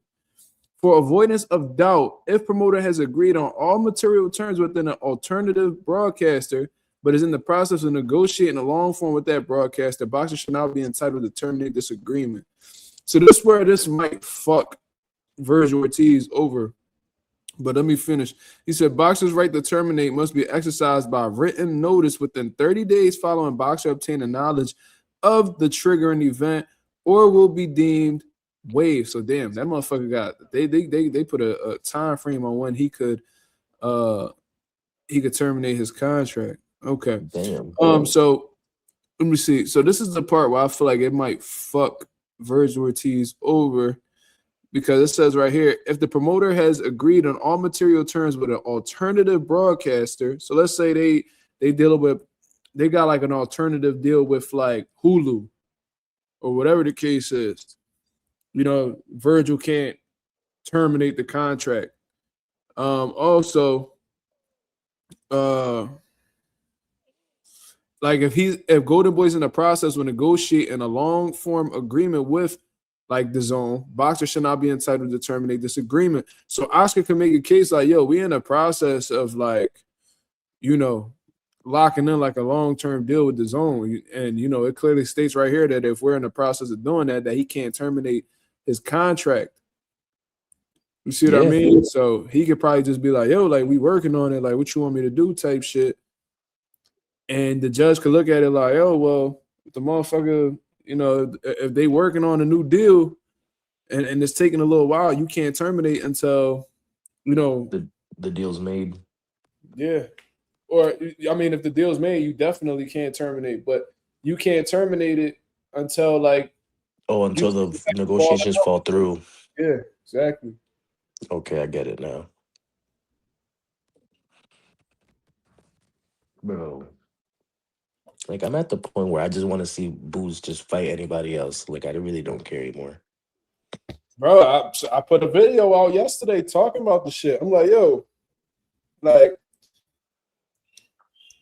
do I want to see Vergil and Boots fight? Yes, I do. But we get into a point where it's like, all right, y'all, like, what the fuck is we doing? You feel what I'm saying? Because everybody was acting like they wanted to fight. Vergil acting like he wanted to fight Boots. He clearly wants to fight. They negotiate and everything seemed all optimistic, but it's been at a standstill. PRA stands for Promotional Rights Agreement. Shout out to Bella. Thank you. So, we sitting here waiting, and there's just a lot of bullshit going on. They went from teaming up together to try to make this fight happen to going against each other. Now, Golden Boy's fucking office right now is chaotic. Everybody beefing with each other. They throwing shots at each other on the internet. Like, I ain't never see a promotional company feud with each other like this to make a fight happen. So now Literally, bro. Vergil suing Oscar. So now Boo's sitting here like, The fuck, like, are we fighting or not? And usually, when a boxer suing a promoter or a promoter suing a boxer, motherfuckers be sitting on the shelf, bro. You see what I'm saying? So it's like, is Boots about to really sit here and hope that Vergil Ortiz lawsuit gets settled ASAP? Or does he have to be like, yo, I got something lined up for March, maybe April. I gotta stay active because he has a contract. He has a contract too. Right. He has a minimum of how many times he should be fighting a year. So Eddie Hearn ain't about to fuck up this contract with Boots. He has to fulfill his obligations as Boots' promoter. So is he about to sit around hoping Vergil gets it together with his legal situation, or does he take another fight and keep the ball rolling? Because he got to feed his family too. He has to fight. He has his own career to worry about. He can't be sitting here worried about what Vergil's career is going to pan out to be. You feel what I'm saying? So it's like, I personally feel like at this point, listen, Vergil and them got their messy ass situation going on. They got to take care of that. I had to focus on me. I can't be investing in what another man is doing. You feel me? I got to worry about my own career. So I had to fight who's available.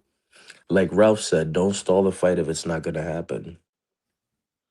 That's a fact. Ralph is thinking logically. And I feel like that's how boxing fans don't think nowadays.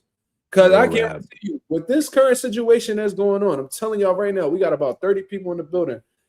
If Boots were to move on from this situation, I feel like that's what Golden Boy is going to want anyway. You feel me?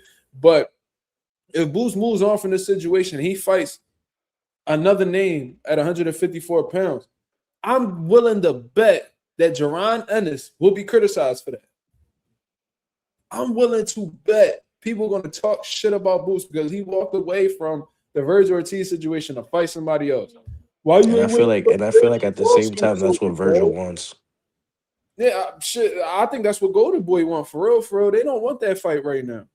They but I'll tell you this: I'm seeing people like Chris Algieri, and I fuck with Chris Algieri for the most part, but I seen him on his little show or whatever talk about how that the blame is gonna be on Boots if the fight doesn't happen with Vergil. I'm like, how?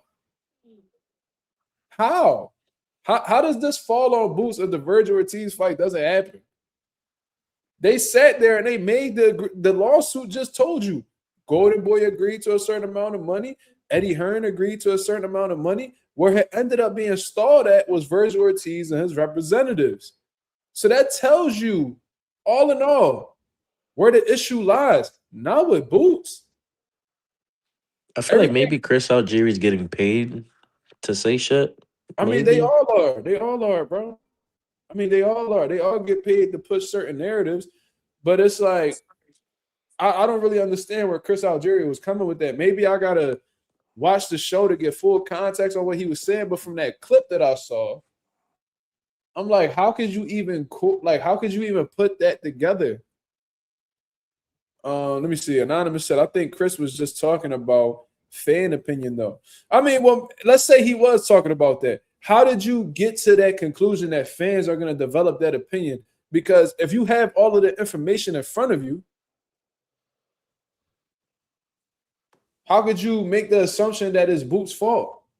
Right. It's clear as day that Eddie Hearn agreed. Boots agreed. For what we said in this contract, even Oscar agreed. Vergil and his representatives, they said, fuck $3 million. We want $7 million. So they asked for more than double. When their guaranteed minimum is $2 million. Now they can ask for more, but you know that you're not, speaking like you're not being practical when you're asking for this type of money. You're entitled to ask for more, but you're not entitled to receive more. Let me correct myself. Because the nation corrected me, and I appreciate that very much. I wouldn't want anybody out here letting me sound. I wouldn't want to fuck with anybody that's gonna make me be okay with me looking dumb. You feel me? So Trix followed up and said, Chris said the fans. Okay, I still disagree with that notion, because with all of the information that's in front of us, and maybe it's because, or maybe they just don't like Boost. Maybe they just don't. But with the information that's available to us, we got a fucking 32-page lawsuit right here. How do you come to the conclusion? Because Oscar and them, Oscar or Virgil, neither one of them are saying that Boots is the reason why this fight is being held up.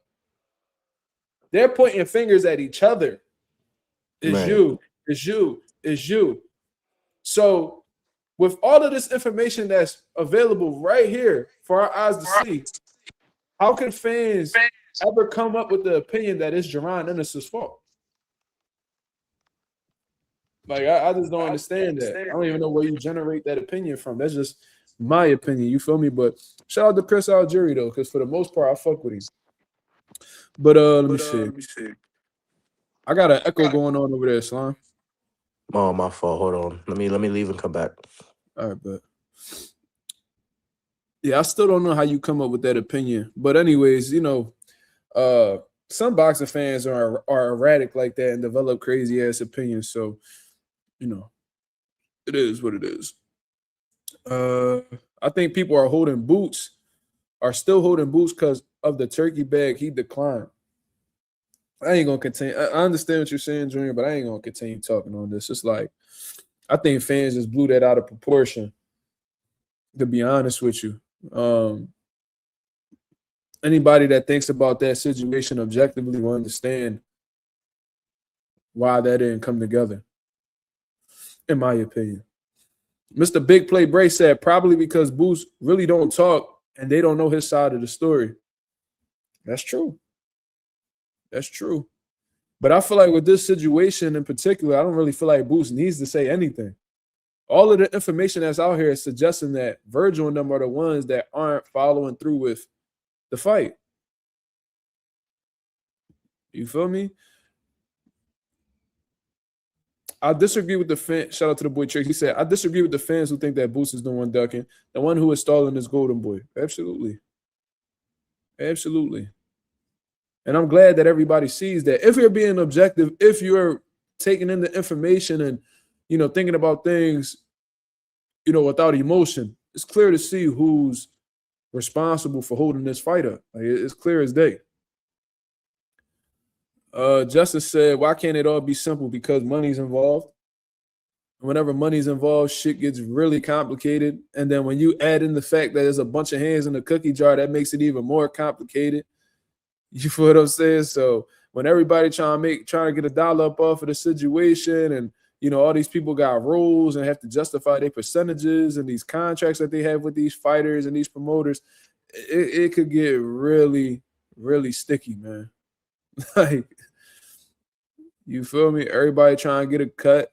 These fighters got to pay taxes at the end of the day. And I read in this Golden Boy agreement that they're solely responsible for paying their own taxes and shit. So, you know, these fighters probably thinking like, man, like I'm about to fight a fucking risky ass fight with Jaron Ennis, you know, and after taxes, I'm probably only going to leave with $1 million. Can I at least try to come home with $2 million? That's probably how they're thinking about it.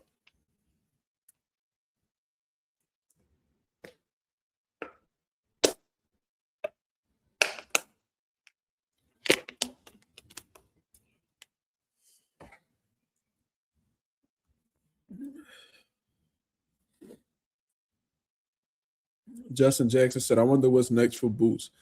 I will pull Jermell Charlo card. He talking crazy.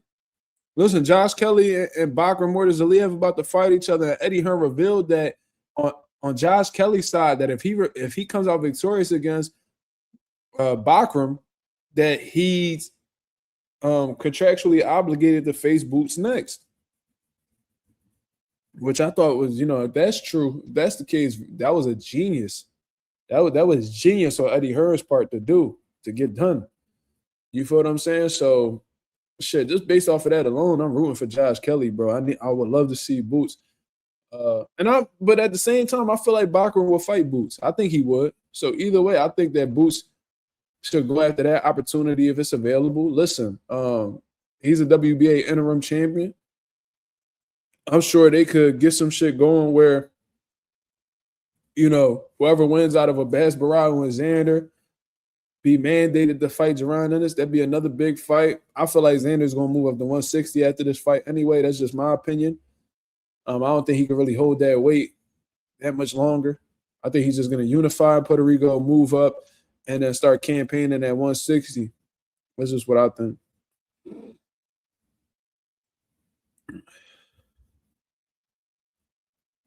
Bella said Vergil better fight Boots. It's not looking too good right now, Bella. So, you know what I'm saying? Bella also said, yeah, and I saw Rick responding to Charlo, so it looks like they may reverse out. Well, I'm gonna tell you this, Bella. If this Jaron Ennis fight was so difficult, so stressful, so taxing to make, and then out of nowhere they lock in a fight with Jermell Charlo, that's gonna tell us everything we need to know.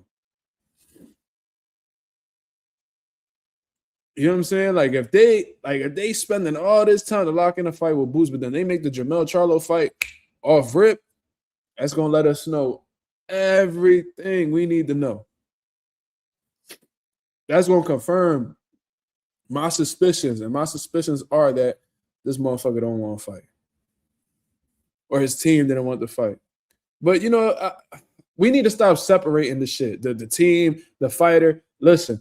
The fucking fighter pays these representatives to represent them in negotiations. And listen, if that's who you hiring, they're a reflection of you. You feel me? So if you a manager of a fucking McDonald's and all your workers are obnoxious, unprofessional, ratchet, then that's a reflection of who you are. I mean, because if you weren't that, then you would have got them fired up and took them off the fries a long time ago. But if you have a fucking McDonald's where the motherfuckers in there are hardworking, cooperative, friendly, professional, and that speaks to who you are as a manager. You feel what I'm saying? And how the way you run a facility. So if Boots got some niggas who are moving scary, then you a scary motherfucker too, man. For real, because if you wasn't, you would instruct them to move differently. You would instruct them to move correctly.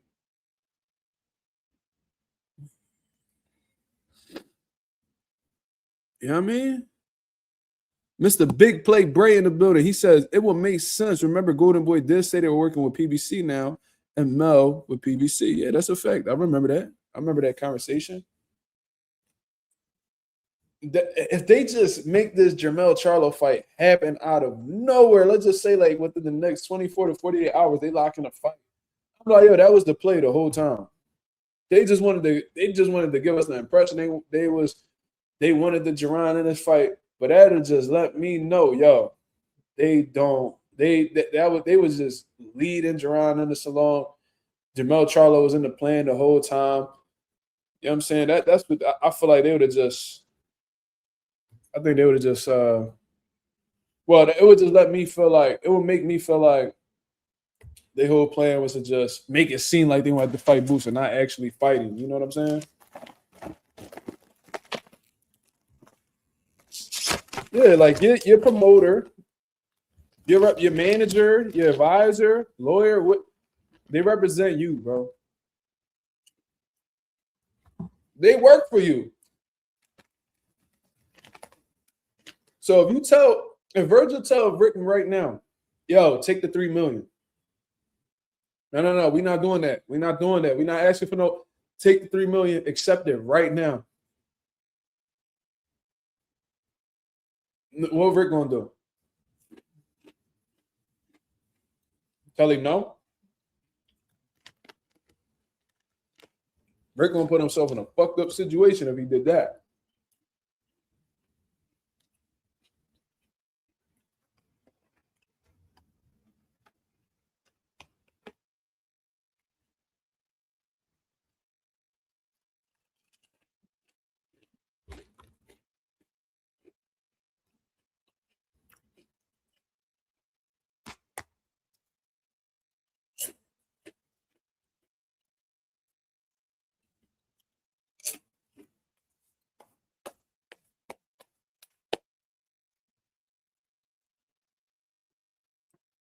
Bray, he did say 10. He said 8 figures for the Boots fight, but I just think that was him shooting high.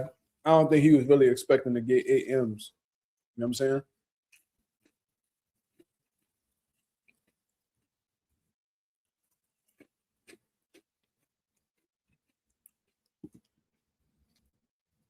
Bro said it's like what Earl did when he told them he didn't want anyone but Bud when they were trying to give him Keith. That's a fact. Al Heyman and them, they work for Errol Spence, right? Steven Espinoza, he worked for Spence. They're like, oh man, Terrence Crawford, he's being difficult.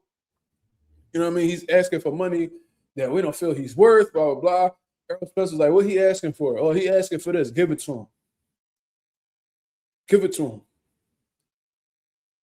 Oh, what else he said? He was like, no, I don't want no Keith Thurman fight. I only want this fight. That's make it happen. Steven Espinoza said them niggas he said that he was slamming laptops and shit like that. He literally said that in the interview, like he was tossing laptops and shit was real stressful, but they got the fight done. That's what happens when you instruct your team to do something and you're not settling for nothing less.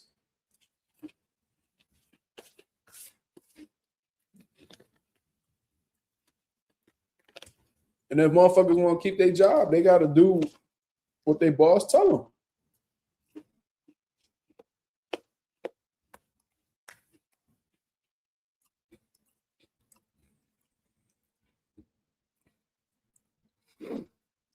Let me see.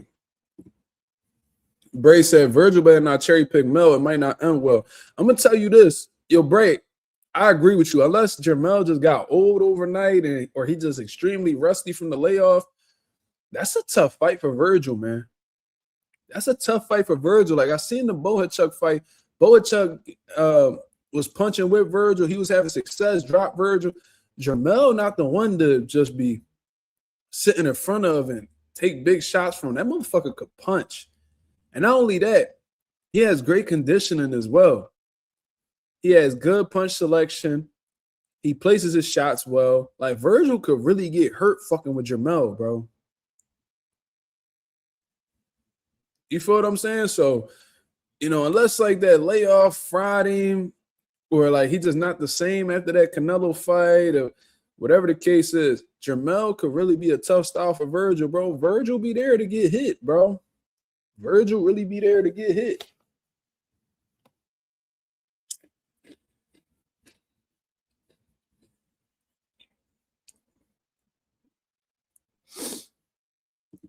Anonymous said, bro, Charlo ain't beating him off 2-year layoff.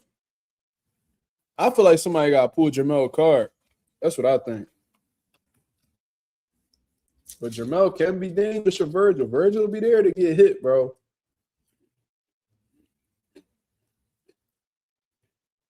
And Jermell got concussive power. So if Virgil get a little bit out of pocket, he'll really run into some hot shit. But the layoff is the issue. What can be? There's fighters who come off long layoffs and they still look sharp. So I think it affects everybody differently.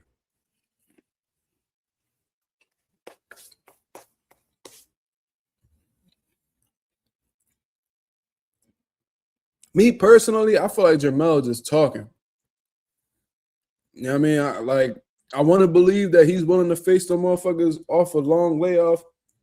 But at the same time, I don't think his team going to allow that. Or I think they're going to strongly advise against it. Like, no, you ain't got to fight. You ain't got to fight them dangerous young niggas coming off of that long layoff. Fight him instead. You want to do a trilogy with Tony Harrison, nigga? How about fighting Arrow? Arrow's coming off of a long layoff too. So.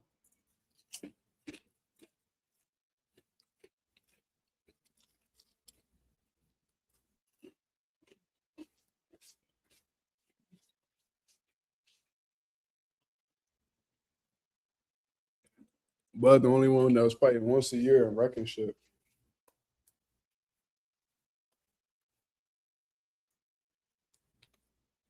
That's because Bud stood in the gym. He didn't take punishment. Never took punishment in his career.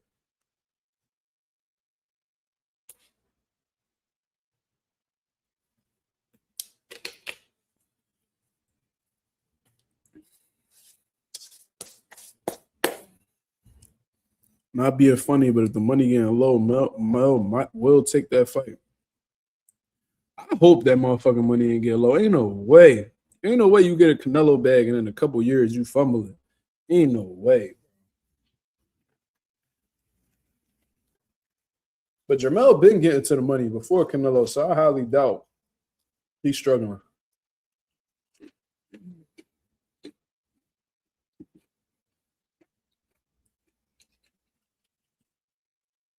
Trick said, what are your thoughts on Jai Overtime signing with Zuffa Boxing? That came as a surprise to me. You know what I mean? Because I've heard Jai Overtime speak previously about how, like, basically he wants to unify the division, that he wants those big names. And people have been reluctant to fight him. Like, no, I think people recognize Jai as a threat. You feel what I'm saying? And they don't really want to give him this opportunity unless it's for a substantial amount of money. And I know that Jai got Turkey backing him and shit like that, or at least I thought he did. I don't know exactly what their relationship is, but it just seems like people don't want to take that fight. So it's very interesting to see Jai Overtime sign with Zuffa Boxing when they stated previously that, you know, they're not going to be working with people that's not signed or under their umbrella. Not only that, but they're also not willing to work with any other sanctioning bodies. You see what I'm saying? So Dana has made it clear that they're not working with nobody outside of their organization, from what I understand. Y'all can correct me if I'm wrong. But I've also heard Dana White say that he's not working with any other major belts. So that seems to go totally against what Jai Overtime wants in his career. Now, man, he has some leniency in that contract where he could step outside of Zuffa and fight, possibly. But based off of what Dana White has said in the past, I don't know how that's going to work out. You see? So I guess congratulations to Zuffa Boxing and Jai Overtime for coming together for some sort of agreement. Hopefully it works out. I feel like since Jai signed it might have made a lot of sense for him to do so. Maybe it was for money that he couldn't refuse. I heard Robert Garcia say that Zuffa Boxing is paying better than a lot of these promoters. Is that true? Is it not? I don't know. But it had to make some type of sense for Jai to sign that contract. That's all I know. You feel me? So, yeah, I think that's the I was going to talk about the Keyshawn Davis weight drama, but let's keep it real. We all feel like he missed weight purposely. I told y'all at the weigh-ins that man's body was bone dry.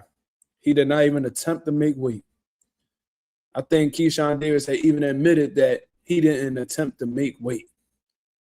Bernie the Boxer came out with this interview with Mill City and said that he wasn't that high up. He was actually lower than that weight at one point in time during fight week. So they feel like he missed weight intentionally.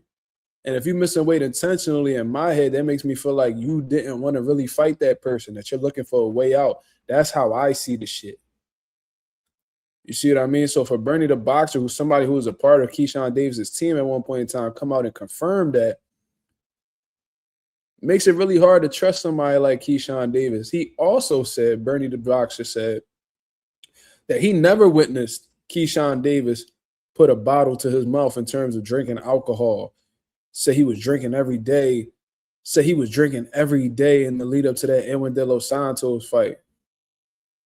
Like, what? What you mean? Nobody in your camp saw you do it. So what the fuck you had? But you had a pack of Coronas underneath your bed and you would lock the door and just put a Corona to your face while nobody looking, wash your mouth out and go back downstairs and start talking to niggas. Like, what are you talking about, bro? When did you have so much time to drink that nobody on your team saw you drink? I heard Tim Bradley say that he had a party a few days before his fight, which is also irresponsible. We seen Daniel Dubois do that with Usyk, and we seen how the way that shit turned out in the rematch. So Keyshawn, and this is why I don't really be respecting this, like, for a lot of people, I'm not really respecting this mental health rollout that motherfuckers be using to try to justify why they do nut shit. You feel me? Niggas be doing the most outrageous shit, and they know they dead wrong for it. But they'll do it, use the mental health angle, and then everybody's like, oh man, you never know what people are going through. It always gets better. And it's like, man, y'all really falling for this shit. Y'all really falling for this shit. Niggas use that mental health angle all the time to dodge accountability. Keyshawn Davis is an irresponsible, negligent, hoe-ass nigga. You feel what I'm saying? And he purposely missed weight against Edwin De Los Santos, probably because he didn't want that shit that was coming to him. Maybe he didn't want that pressure behind his performance with Edwin De Los Santos. They seen Shakur Stevenson have a bad performance against Edwin. Maybe he didn't want to have a bad performance with Edwin. So he who knows? Who knows?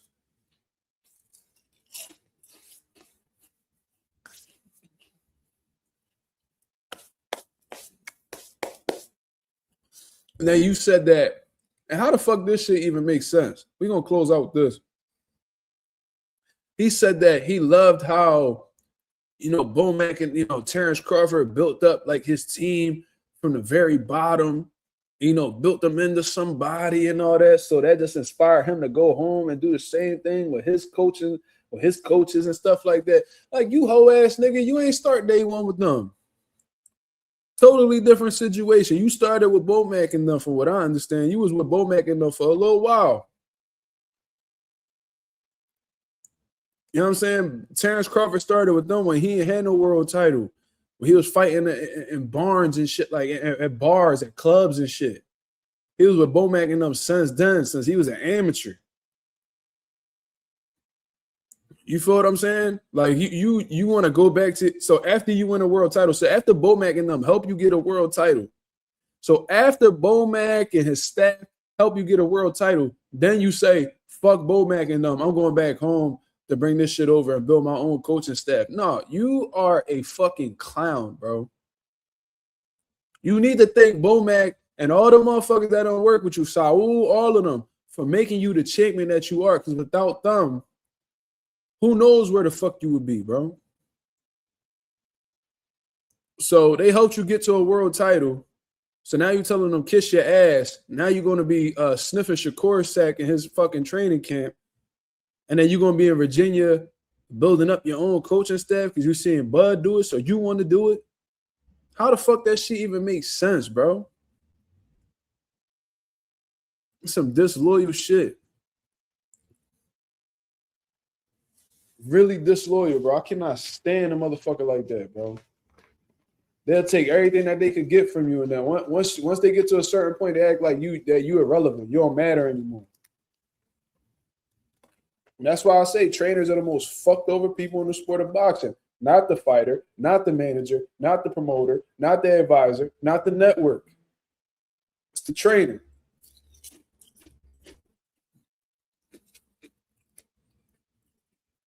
Because at least with managers, networks, promoters, and all them, they have a contract with the fighter. A trainer can't have a contract with a fighter.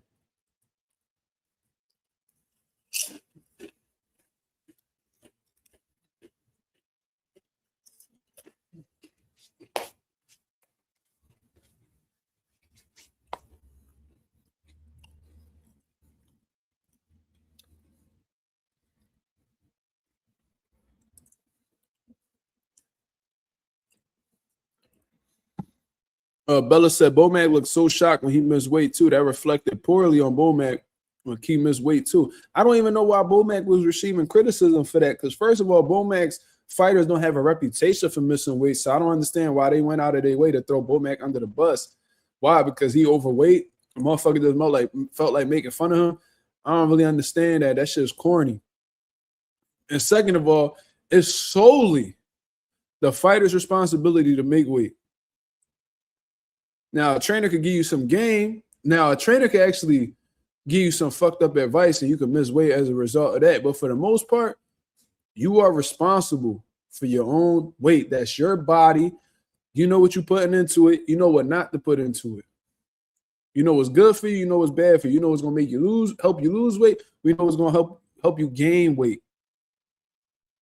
So I don't even think, I think trainers should be responsible for game plans, how the way they look in fights, if they're progressing, if they're digressing, whatever the case is. Now you could talk to the train, you could talk about the trainer from that aspect, but making weight, that might have been something that fighter was doing well before they ran into that coach. So they, I feel like that's solely on the fighter, because a trainer could give you the perfect plan, but if you go and you sneak a motherfucking Oreo cakester before the weigh-in and you come in a pound or two overweight, what the fuck can the coach do?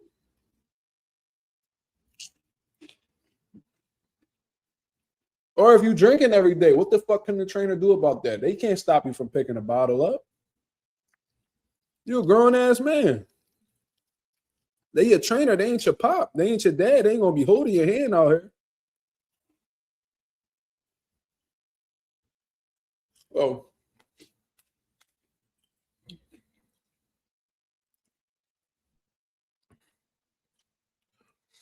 De La Soul asked me 2 questions. I'm gonna answer them, and then I'm gonna get up out of here. She says, "Who you got for Keyshawn versus Ortiz?"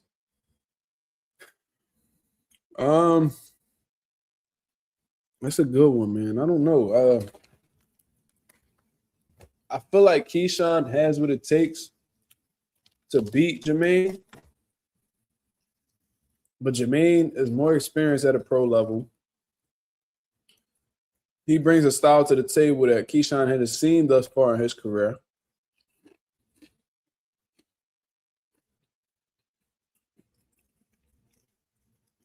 But Keyshawn got some decent power, solid defense, good timing.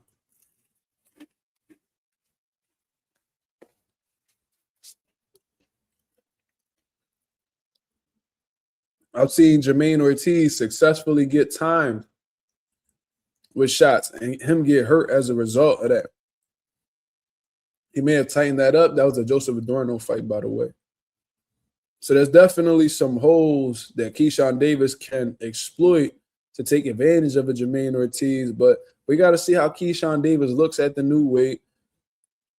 You know what I'm saying? How could we trust that he had a good camp? He struggles with mental health issues. He struggles with alcoholism. He struggles with marijuana. We don't know, bro. We don't know, man. Keyshawn's not consistent enough for me to really make him like a sturdy pick. Just my opinion. De La Soul X.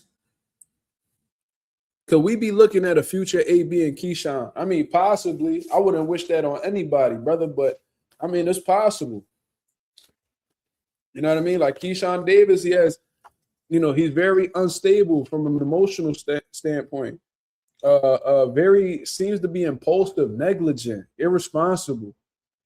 And then he'll claim that, and then he's one of those people that play behind the God cloth too. Oh, I found God, and there's nothing wrong with that. If you got a relationship with God, that's beautiful. But I seem to have a problem with, I do have a problem with people who hide behind the Bible and then, be pieces of shit in real life. There's a lot of people like that. You feel what I'm saying? You know what I mean? Oh, man, but God told me this, or God, man, I talk to God every day. Yeah, but you talk to God every day, but you still be on nut shit, my nigga. So what conversations you and God be having that you still do stupid shit, or that you doing wrongful shit behind the scenes, but then, every chance you get, you want to bring up Bible verses. And if you turn to the page of Genesis chapter 3, verse 17, you will see right here that it says that only God can help you with this, and only God. And then behind the scenes, you a deadbeat. You a piece of shit. You're an asshole. So, you know what I mean? Keyshawn give me one of those. He give me them vibes, man. You feel me? So, it's really hard to trust dude. I hope he don't turn into no Adrian Broner, but it ain't far-fetched neither. You know what I mean? Niggas fuck up every day. There's a lot of motherfuckers who can be good people, but are constant fucker-uppers and, lead to a life like that. You see what I mean? But I genuinely hope that that the brother Keyshawn really get himself together and he don't go down the path of AB, because, seeing AB go through that shit right now is very sad. It's depressing to see that, man. I was never the biggest fan of AB, but as a person and knowing that he got kids and shit, like, it's sad to see him. It seemed like he just too far off into the deep end, and he just gonna have to. Hopefully, he could find a way to reach shore, man. He's swimming through some strong tides right now. So it's either he gonna learn how to swim or he gonna drown. You feel what I mean? But that's my live for the day, man. I appreciate everybody that came through and show love as always. If y'all could go ahead and hit the like button on the way out, that'll be very much appreciated. We on the road to 4K. We went to the 3,300 mark, looking to hit that 3,400 mark in due time. Shout out to the nation and the mob. I'll be back at y'all with another live, 10:30 p.m. Eastern Standard Time, to continue cooking up on what's going on in the boxing world, man. Until then, hope you guys have a blessed, beautiful one. I'm up out of here, man. Peace.